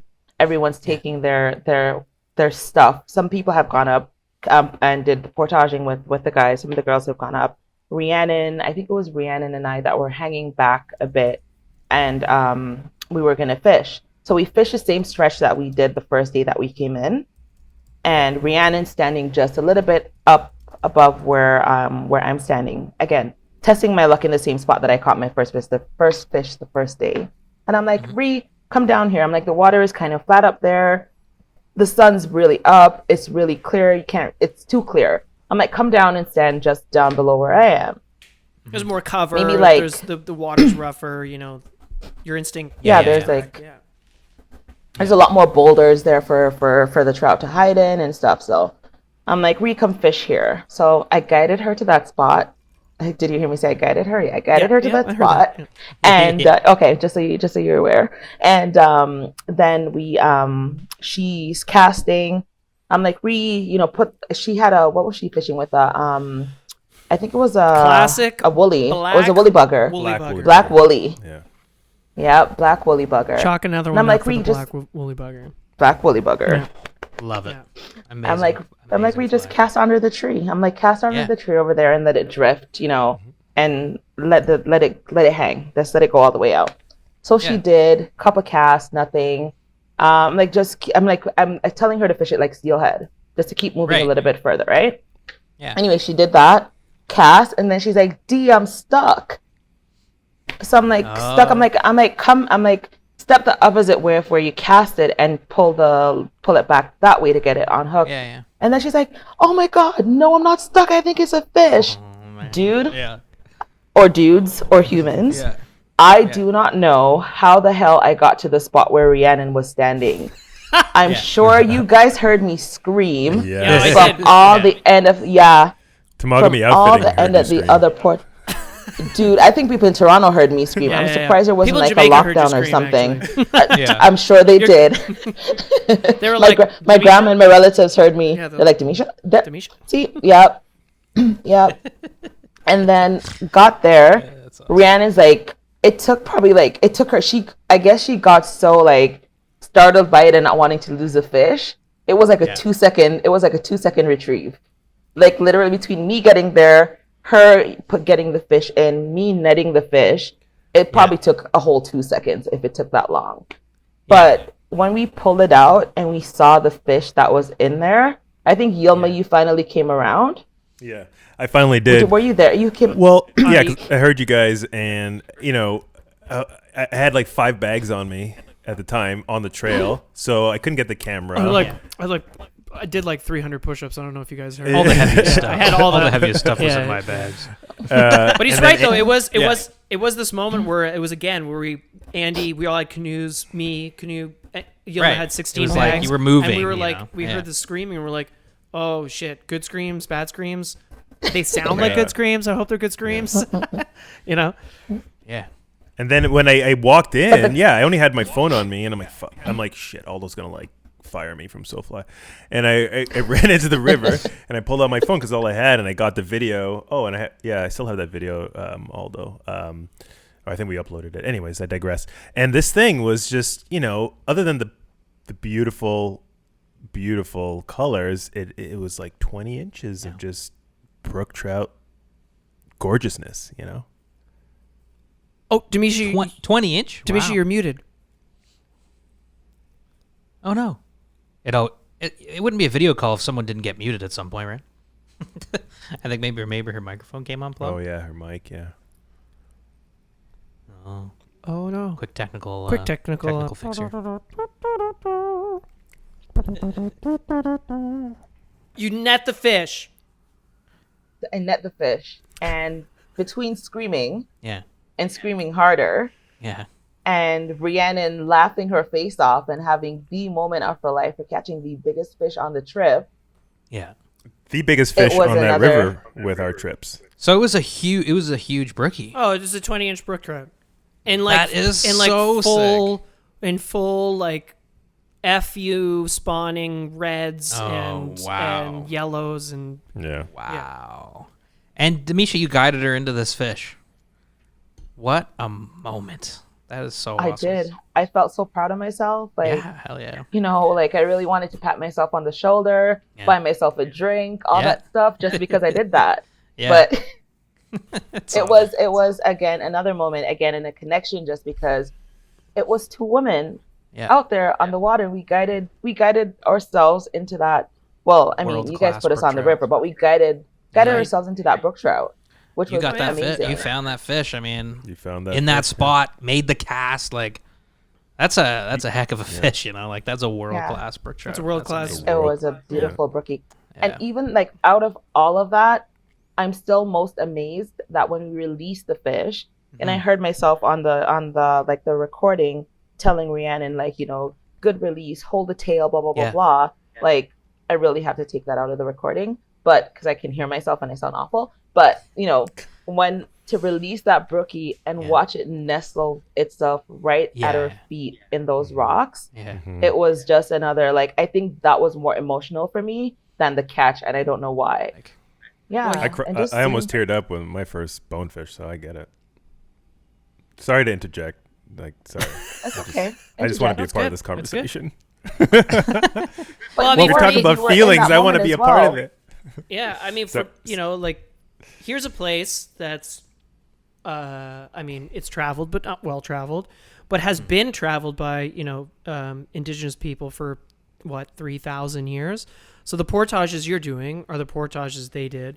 The fish that are swimming in Yeah. the river, are the same fish that were caught, by people Yep. for millennia. Yeah. And yet they're still there, despite everything, development, logging. When you're driving in on that road, it's a logging road. There's logging. Just the world, the history of everything. The history of everything. It's a piece ancient, of that natural history. You're holding a piece of natural history in your hand. Absolutely. But then watching people come through there without a fishing rod, I was like, what the heck are you doing? How do you come through here without a fishing rod? Like, Maniacs. what is this life you're living? I always think that. I think about that when I'm on the credit and you're up there, those beautiful homes that are on the credit. I'm like, and you don't fish? Are you guys like? Are you people insane? Like, you're insane. Or I'm like, how are you choosing to raise cattle versus going fishing? What's wrong with you? Yeah, like, totally. What are you doing right now? Like, why aren't you fishing? Yeah. But like that for me. The last year, I think that's when it hit home. Was like when Clint was guiding us, and he's really well versed in the history of the people. Yeah. And it's his favorite spot in Temagami. And then I remember Steve sitting down at one moment and his mind being kind of blown. You know that place, Demiesha, where it was that place you're talking about where Cree was casting beautifully and you know, he sat there, Steve, our buddy Steve sat there, and he's like, I can't get this image out of my head of like, you know, people coming here, congregating and having this being the spot where, you know, they did the laundry or like, you know, caught their fish and hung out, and yeah, you feel that history. So yeah, I don't know. You do. It's more than just an adventure connection. I think when I spoke to you when we were chatting on the Zoom call that we did, and you said there's like a spiritual feeling to that place, not a religious feeling, but a spiritual feeling. Mm-hmm. Like you can totally feel it when you're there. There is a connection that is greater than yourself being in that space. Yeah. Yeah, it's like a powerful, just like the feeling, right? There's a feeling on the river for sure. Yeah. An inexplicable feeling. Like I feel it when you know the where we all fell asleep after lunch. I feel it there more than anywhere, just because. Yeah. Maybe it is because the cliffs are so dramatic or whatever. Right. Like, yeah, it's not just I don't know. It's not just a powerful place. It's not just a fishing hole, you know. Yeah. Exactly. Yeah. I totally get that. And he said, like, even going back to the first day when Andy kind of set the tone in terms of speaking of the indigenous names of those rivers and the places that we were portaging and canoeing into, that was kind of like another great moment on that trip. So, and it kind of just pulled everything together as well. Yeah. Right. That's awesome. Yeah. So that very special moment with that fish was which day? When was that in the trip? That was the last day. This would be I was kind of like it wasn't the last fish caught, but it was like it was a pretty amazing moment. And then then we hopped over a log in the canoes. Hey, Yelma? Yeah. Oh, that was fun. Yes, Yelma, how did that go for you? I don't want to talk about it. I don't know. You know, I do. Maybe we should bring Jenny in. Yeah. This is I know. Is this comic? I know I'm the comic relief, but God, man. Okay, I'll tell the story. Aldo, and then you can make it funnier. Give her. Well, okay. So there was a part where we had to, you know, instead of portaging all the way. There's a little bit of a place where you can come out with your canoes, but you have to jump over a log with your canoe, right? Does that make sense? There's a log across the river. Did I not do that right? Well, no, you're right. Yeah, like there's a log across the river, but it's submerged. But it's not that submerged. It's like maybe, you know, like an inch or two above the water. So if you have enough speed in your canoe, you can go over it. I mean, you rub against the log, but it's not a big deal. And you cut about 200 meters off the portage. So this is something you definitely want to do. At the end, especially at the end of the trip, when you're like, the last thing you want to do is carry anything again, ever in your life. Exactly. Yeah. So okay. So yeah, although you did it, you know, you and your team, you and Shelly crushed it. Andy and Demiesha. Andy had he had the Miramichi, which is what 160-pound canoe with Demiesha and we weren't in it. We got out. Oh, you guys got out. It was just Andy on it. Okay, we were watching. That's correct. That's correct. You guys were on the other side watching, and now it's Jenny and Yilma's turn, and then everybody's watching. So I've got an audience. Okay. Yeah. Firstly, we were cheering. Ultimate Peanut Gallery. Anxiety 1, Mitch. Okay. Yeah. But you know, I'm a pretty good steerer, pretty good, you know, paddler, but I think I'm pretty good, but I got the wind. Come on, you know, you got to give me some confidence there, Aldo.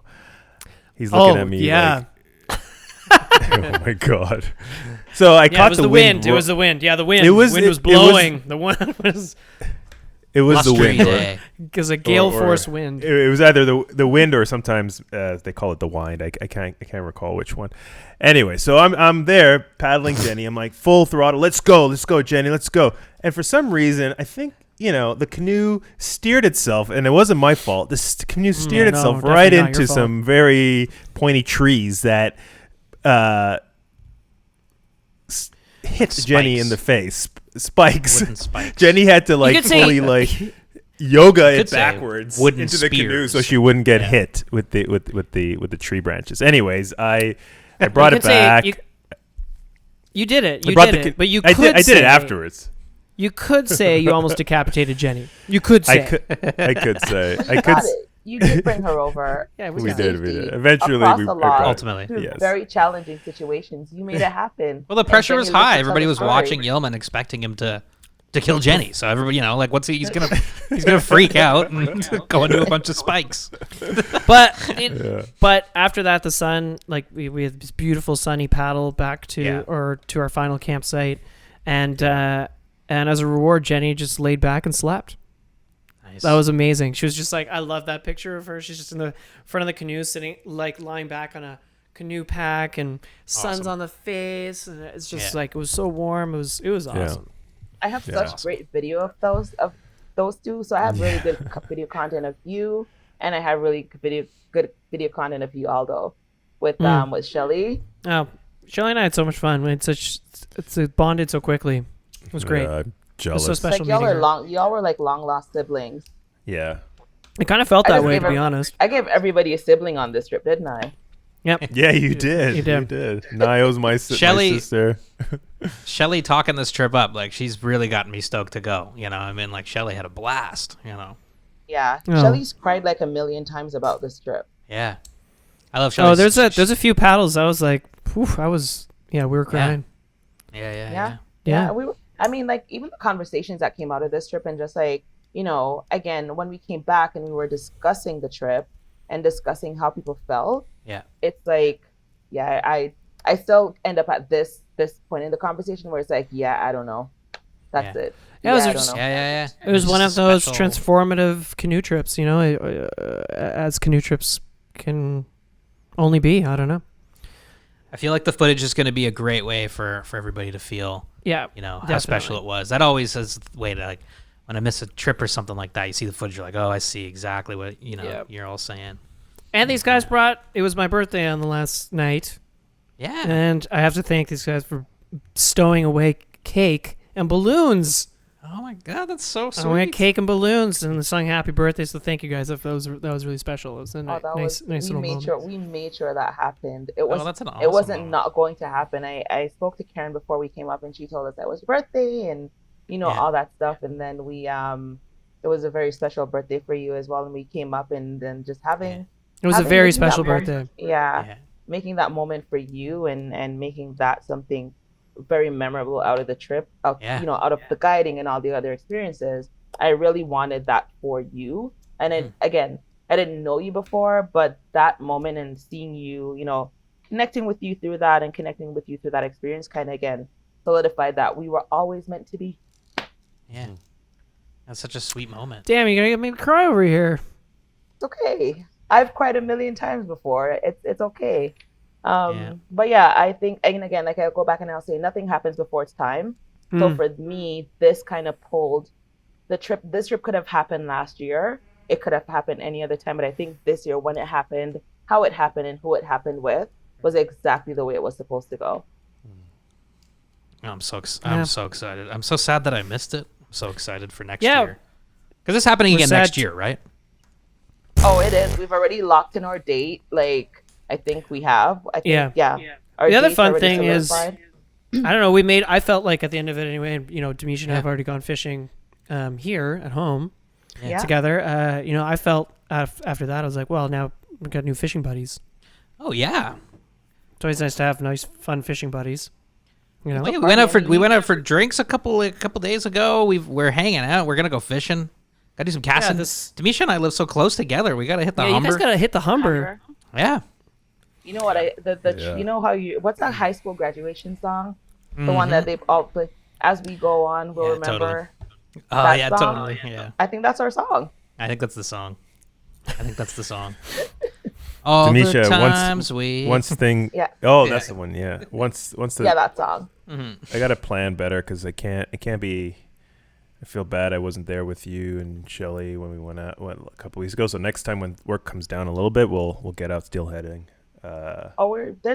Like I said, this is just the beginning of Yeah. of greatness, right? Yeah. There Yeah. will be so many more Tip of the opportunities, iceberg. and I think It's just starting.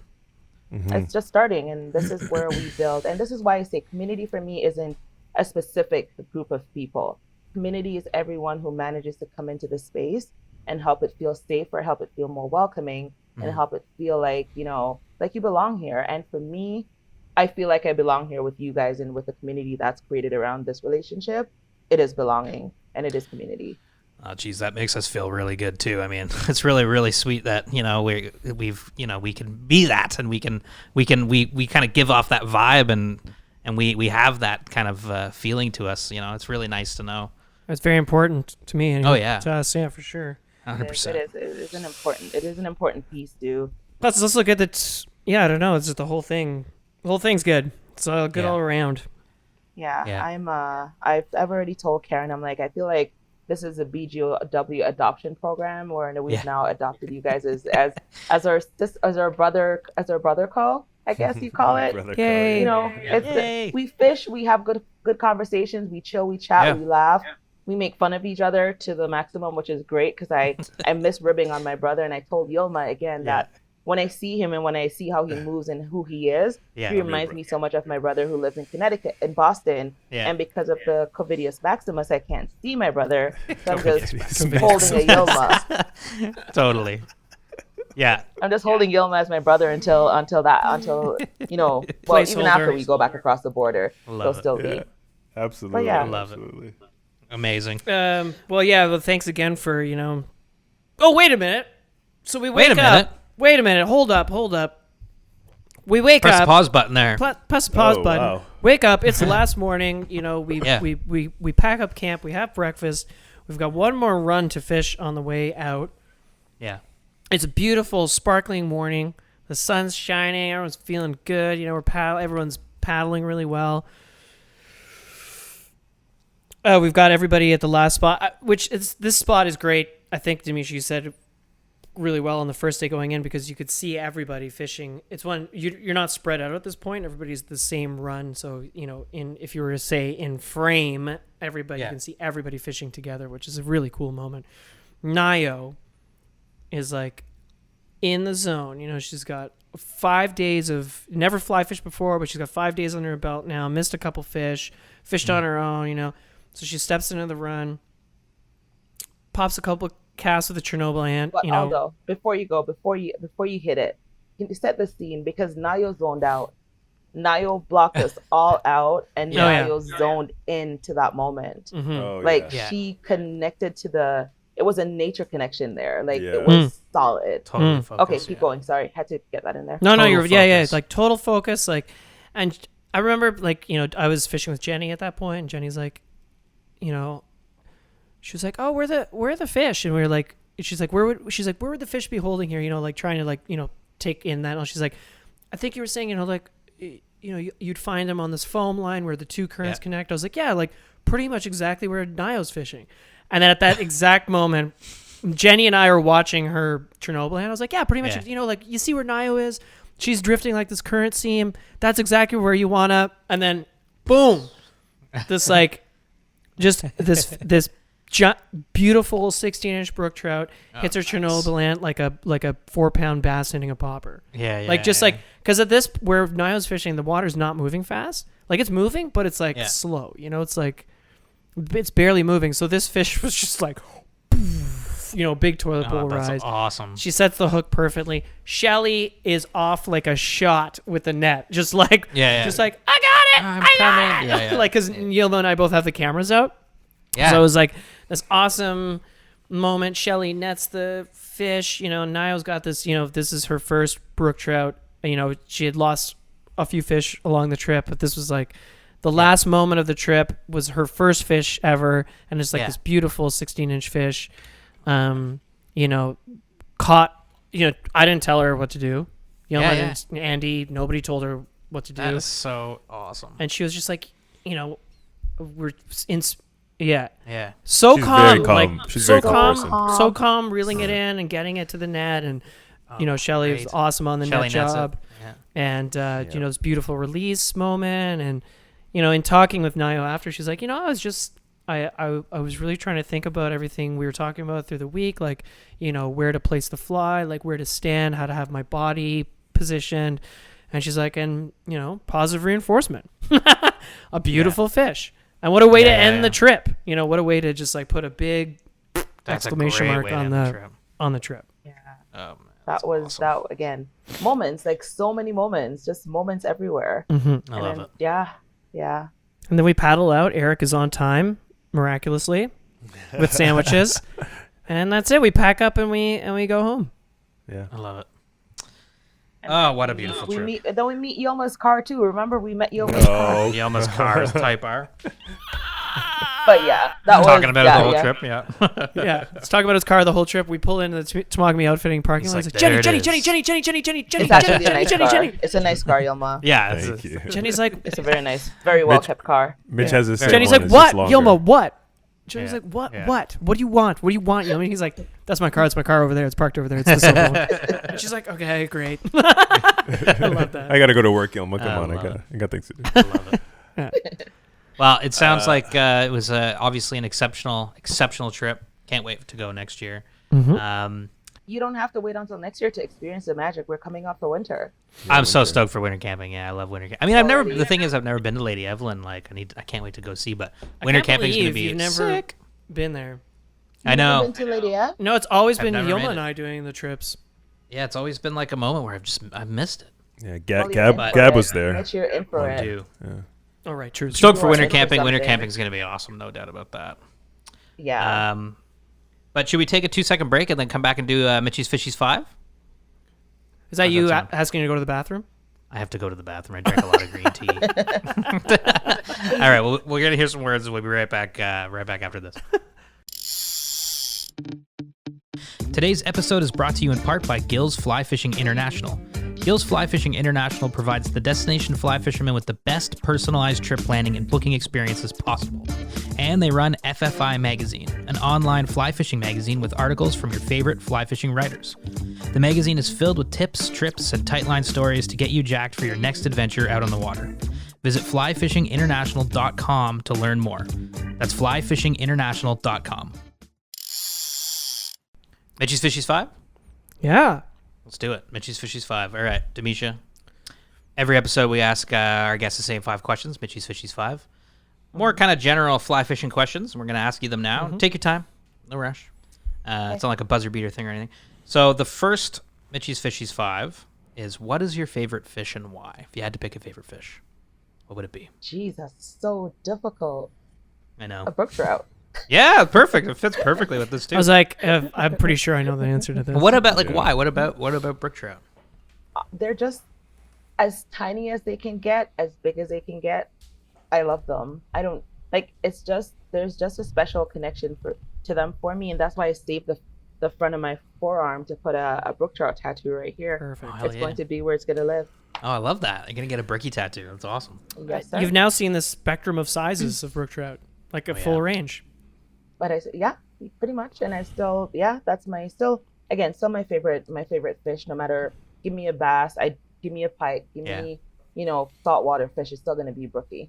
Yeah, I love brook trout. I totally get the allure there.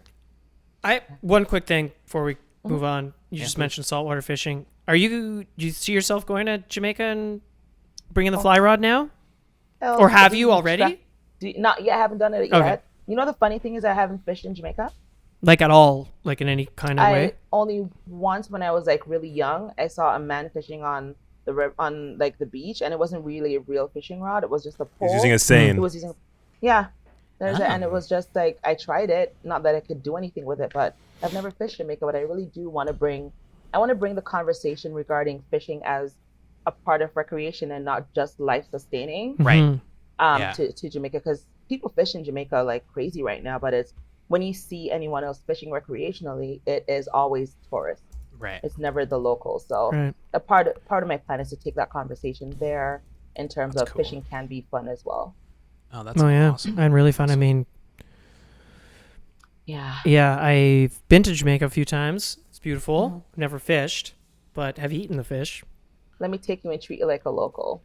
That'd be That'd be great. I mean, that'd be an epic trip. I did one time. I got to go to the Appleton estate. Ooh. I go drink rum and rum. stuff. And a friend of mine, Pierre St. Rose, amazing, beautiful man, from who's no longer works with Appleton, but he lived in Toronto, and he flew us down, and that was awesome because he was from Kingston, so we got to nice. hang out with him, which was fun. But we were there for basically a day and a half.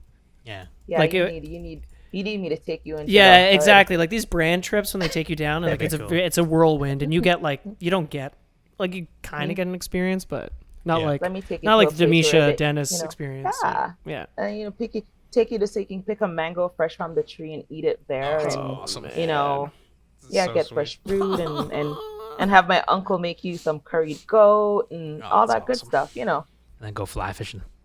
and flatfish. Yeah, that sounds like a great trip. Well, that actually leads us into the next question really well, which is if you could fish anywhere in the world right now, where would you go and why? Would it be Jamaica? Yeah. No, No. so this trip, this during the Yeah. last round of the pandemic, I've put a trip to Patagonia in my basket, Ooh. in my cart, Ooh. like I 4 remember times this. already so far. Totally. And then I've had to cancel it. And then I moved on from Patagonia to Switzerland. So Switzerland, cool. That's a great. Yeah. Oh yeah, that'd be awesome. Oh, interesting. it's really hard to get a fishing license in Switzerland, though. Oh 'Cause really? They don't do catch and release. You have to keep everything that you catch in Switzerland. Really? Mm-hmm. I wonder why. Interesting. I wonder why that They is. do conservation fishing entirely different. Yeah. So it's all about like if you're fishing, you're eating it kind of thing. You're eating Yeah. it, yeah. Interesting. I wonder how that like works Interesting. out. Yeah, really, really interesting. But yeah, Switzerland would be- Patagonia top of the list Yeah. to go. Love that. Well, we could always go to where my family's from in northern Italy. It's not quite Switzerland, but it's the other side of the mountain. I'll take and it. You can fish your brains out. Yeah. I'll be in Italy next year. Actually, I'll be there in July 2022. See you there. Yes, sir. That'll be good. We'll go to Italy together, and then you take me to Jamaica. Done. Oh, I'm down. Let's do it. Trout in Let's do Italy. And And then snapper There's and whatever permit in else Jamaica. in Jamaica. Apparently there's permit in Jamaica. Oh, Oh, there's yeah, definitely yeah. there has to be. I Yeah, mean, definitely. Yeah. definitely. Yeah. That would be Yeah. fun. Yeah. Gilm and I will join too. I Yes. mean, like I said, let's do it. 100%. There's no reason why we can't, right? I mean, Mitch yeah. loves rum more than anything. I love rum. Oh yeah, rum. he's big. It's my fave. Yeah. Yeah, Rum rum's good. and permit. That'd be an awesome trip. Are you gonna use a rum to catch a permit, or how are the rum? Permit? Probably drink a lot of rum and then I'll just fall asleep on the beach. Okay. But it'll keep you it'll keep you zen for the super stressful moment of actually casting to a permit. Or it'll keep me happy that I don't catch any permit, which is probably the most likely situation. Right. Are Right. they that hard to catch? I've heard they're really hard to catch. and, Yeah, you know. they are. Yeah. they really are. They have a really great sense of smell. They have a really great eyesight. They have they can spot a fake really easily, and Yeah. they're very spooky, and yeah. I love it. Number 3. What is your best fly fishing memory or one of your favorite fly fishing memories? This past trip to Temagami. Mm. Yeah. Not gonna lie, it's just seeing everyone and seeing everything and having all the experiences and the connections and watching other people connect to nature through fly fishing. Mhm. Like this will go down as one of my greatest fly fishing stories. It wasn't my first fish on the fly. It wasn't the biggest fish on the fly. It was this moment and seeing and hearing the support and hearing just the support from everyone for everyone, Yeah. either catching fish or learning how to cast for a fish. Yeah. I mean, that makes sense. That is an awesome, awesome memory. Or a bucket of memories, like you said. Lots of Yeah. little things that happen along the way. Okay, number 4, Mitch's Fishies 5 is why do you fly fish? What do you get out of fly fishing? This one's deep. I think I did a whole post on this on Instagram, and it's the peace, it's the ability to escape, it's the serenity, it's the challenge of learning how to attract a fish to something that is not their real food source. It's learning to, mimic nature to interact with nature. It's the feel again for me of standing in the water and having that river use its strength to hug the waders around my legs. It's understanding that we're powerless when it comes to nature. It's the level of respect I learn for nature when I'm out there fly fishing. Yeah. Like there's so many things that fly fishing has taught me, but greatest of all is the patience. I am not a patient person outside of fly fishing, and being able to stand there and be extremely patient with myself, experience patient with nature, and patient with people who come out with me. That's my greatest lesson, is the patience from fly fishing. It brings out like a whole other side, kind of, and like yeah, that's awesome. Yeah, that's a great answer. Yeah. Number 5, Our favorite, my the favorite. best of the fishies 5. If you were a fly pattern, what would you be? What fly pattern best represents you and why? Can I just say a dry fly? Yeah, for sure. 100%. Yeah, absolutely. What would this? A dry, just because like I love to see things. Yeah. But I love to be a part of things. Yeah. So just the way it dries, float on top of the water, and it attracts the brookie based on its, or the fish, whatever fish it is, based on how it moves. I kind of see myself moving as a dry fly, where I'm cool. There, I'm a part of the moment, You're floating. but I'm still allowing myself to float and to be, be amenable to change and to, move with the current pretty much. Yeah. And to attract people to what I'm doing in that moment. Oh, that's a great answer. I love that. There's like, dry fly, you're right. There's like a separation. Like you're part of the experience, but you're also sort of just watching as well. I can observe. I can observe. And that's how I felt with this trip that we took to Temagami, is that I was a part of this experience, but I was able to observe everyone learning, interacting, moving together, moving separately, but still as a unit. So that was just I'm a dry fly. I love it. I love it. I love it. That's the Mitch's Fishies 5. And Demiesha, that's the episode. And that was like a blast. Episode. I'm glad we finally were able to sit down and chat about, the stuff you're doing with BGOW and, of course, this Lady Evelyn trip and your fly fishing experiences and all that fun stuff. Of course, we're gonna put links to everything in the show notes, and everybody keep watching for content because it's coming, videos and everything else. Oh, it's coming. Yeah, this is Demiesha. Like, this is your time to shout out. Where can people find you? How can people get involved? If you want people involved, how can they reach out? Where can people find your content? Shameless promo time. Oh yeah. Shameless promo. Drop the t-shirt link. Yeah. No, I'm just here on Instagram mostly as Brown Girl Outdoor World. And it's, again, a platform for, everyone who feels to be a part of the community, but specifically geared towards giving nature as an outlet to specifically women of color and everyone who falls into loving us and understanding us and wanting to be a part of that conversation. So again, Brown Girl Outdoor World on Instagram, Twitter, and Facebook, I think it is, and on our website at Brown Girl Outdoor World. Amazing. Great. Demiesha, thank you so much. Thank you so much. Thank you for having me. Yeah, Absolutely. thanks for coming. And yeah, I mean, like, we already Sure, fished we'll do it together. again sometime. We spent our last day of trout season together. We did. It was. You got a moment. few really nice trout in the morning there. It was a day. It was a good day. It's a good day. And our roadside picnic, roadside picnic. Can't beat that. I will say there's something that shouldn't be understated is the snack, the level of snacking. Oh yeah. On your trip specifically in Lady Evelyn was goat status. Like that was like we had the best snacks, the most snacks. There's always cheese. That's key. Cheese everywhere. I was like, that's all key. right, I'll eat more cheese. We don't do basic things. No. The food was awesome. The food's always good on these Temagami trips. The Temagami outfitting, but this, like, I would say the amount of food. We had so much food. We had and the so variety. much food. Oh my god. We had ramen, we had pasta, we had charcuterie, we had, oh my god, the meal on the last night, the curried, the lentil curry. The lentil curry. All those hungry. Oh. Yeah. Yeah, I'm always hungry. I didn't even ask. What was and I know this is like over the podcast, but like, No, no. Aldo, what was your favorite moment? And Yilma, you can tell me after as well of that trip. Like, what was your moment? Yeah. Aldo, you first. My moment. I mean, I think the moment that, I mean, there's so many there's so many moments. Obviously, spent a lot of time with Shelly, so there's a lot of fun moments where, we would go over, how to work a certain run, or develop, start working on a certain cast. Because what I loved about Shelly is she prompted a lot of questions for me, which like I don't always,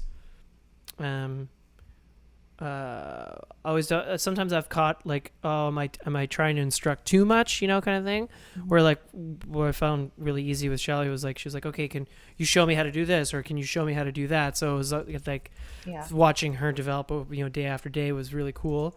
And that's cool, but I would say that's cool for, I've had that same experience with some other people, despite the fact that, I think I got closer to Shelly than most of my clients, and it's now a friendship.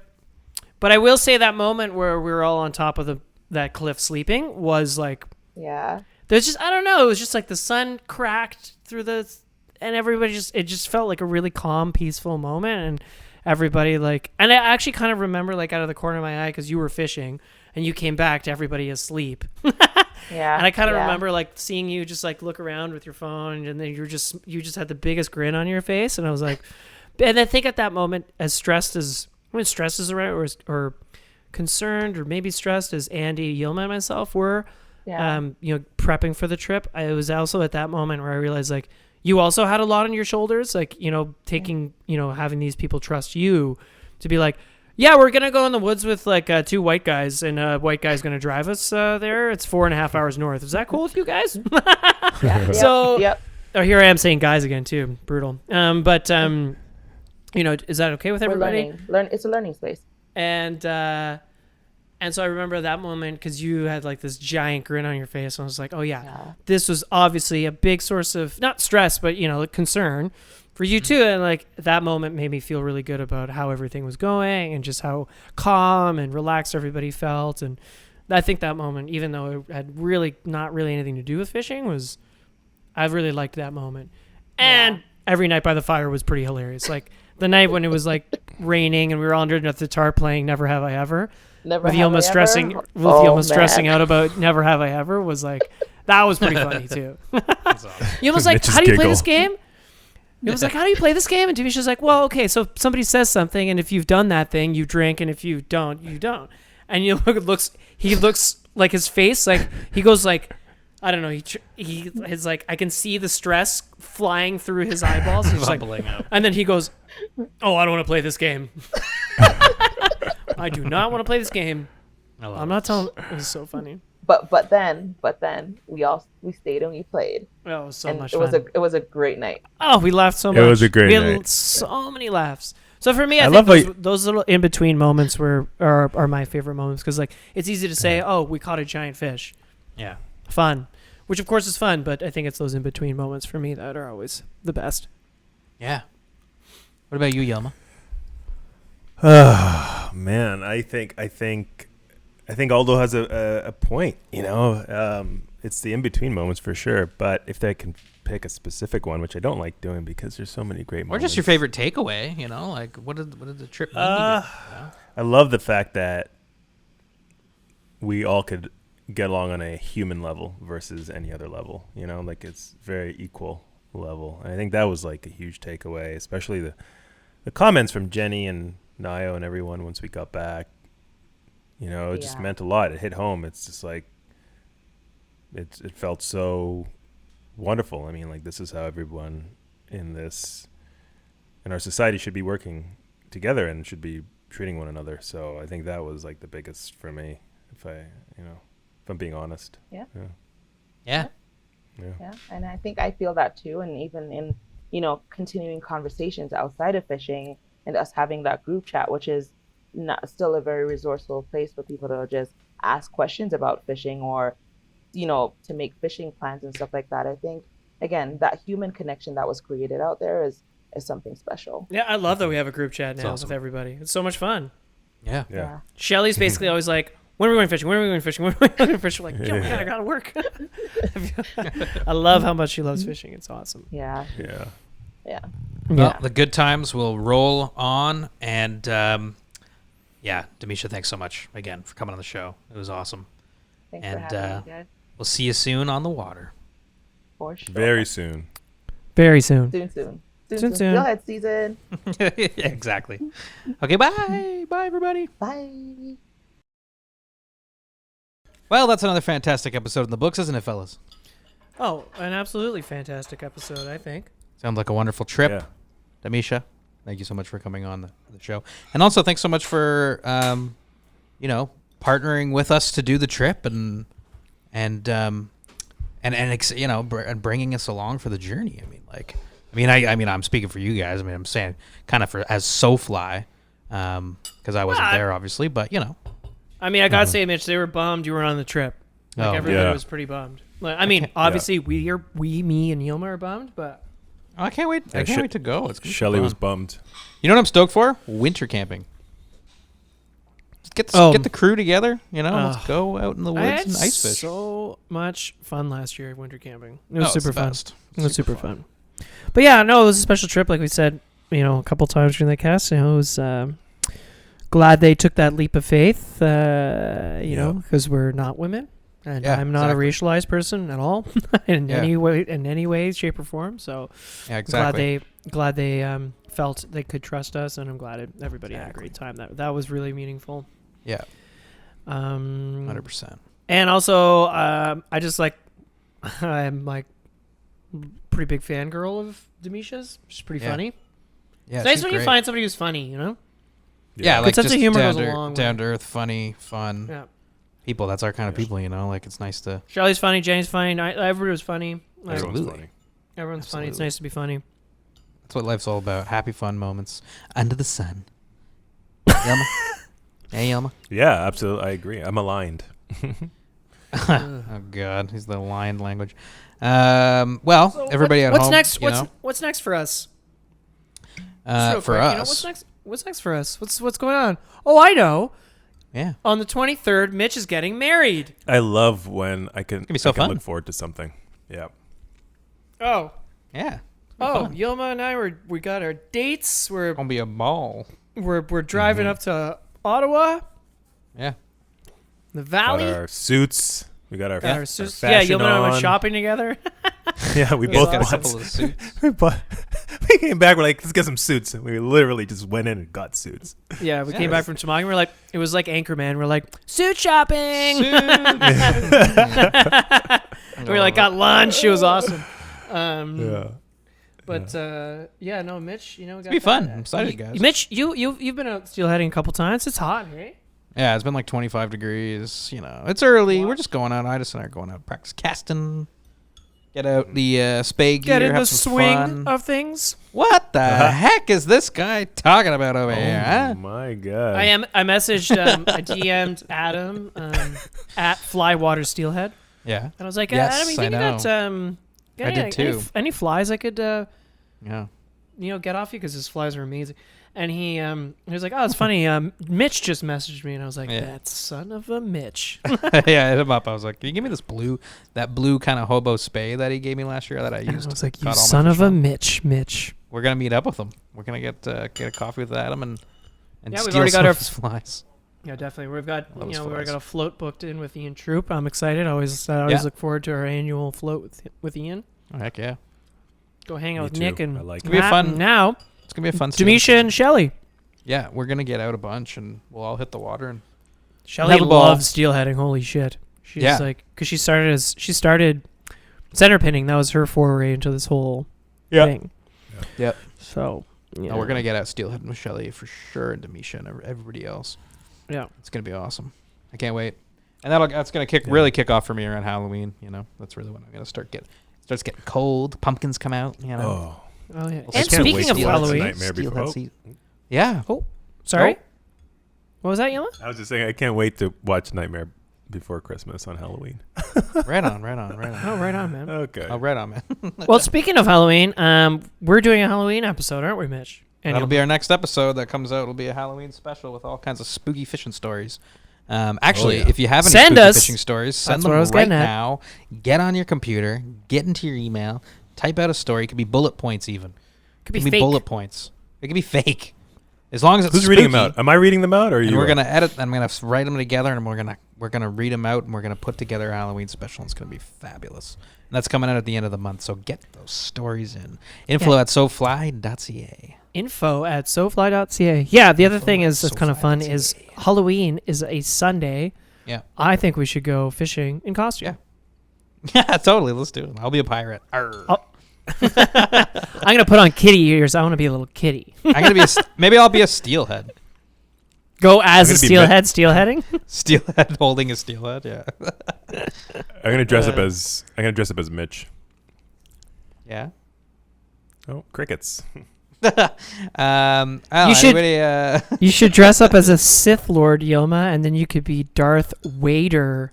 Holy shit! I love it. Yeah, but we'll have Like that joke hasn't been told a million times. Yeah, but let's be Jay and First time I Silent heard Bob. Let's be Jay and Silent Bob. Oh, Get that'd be pretty We'll just funny. be switch. That'd be awesome. In waders. That would be hilarious. You're tall. I'm short. It's perfect. just cussing all the time. It's great. Yeah, we're just like just fishing. cussing at everything. Let's do it, man. I'm down. Well, Mitch doesn't. Yeah, Mitch doesn't speak when he fishes anyway. Yeah, exactly. It's Yeah. perfect. It'd be great. Anyway, everybody, stay tuned for that episode. It's coming out on Halloween. I think it'll be fun. Yeah, it's coming out on Halloween. gonna Info at be a good one. sofly.ca. Send us your scary those. fishing stories, Yeah, send them in ASAP. But yeah, which works out perfectly because most of the time steelheading is a nightmare. Oh, all those hate steelheading now, eh? what? Yeah, I can't. The cold, the no fish, I know, hey, I'm so No, excited. there's a few moments I love steelheading. Yeah. Mm-hmm. I like the This is when I like it. Like I just Yeah. wanted to get cold. Like today Yeah, was yeah, not a nice experience. I'm sorry. Yeah, But like hot, It's not. yeah. it was hot, Too hot. Yeah. and there's like rotting salmon everywhere in the Yeah, heat. yeah. yeah. It's like Yeah. okay, Yeah. well.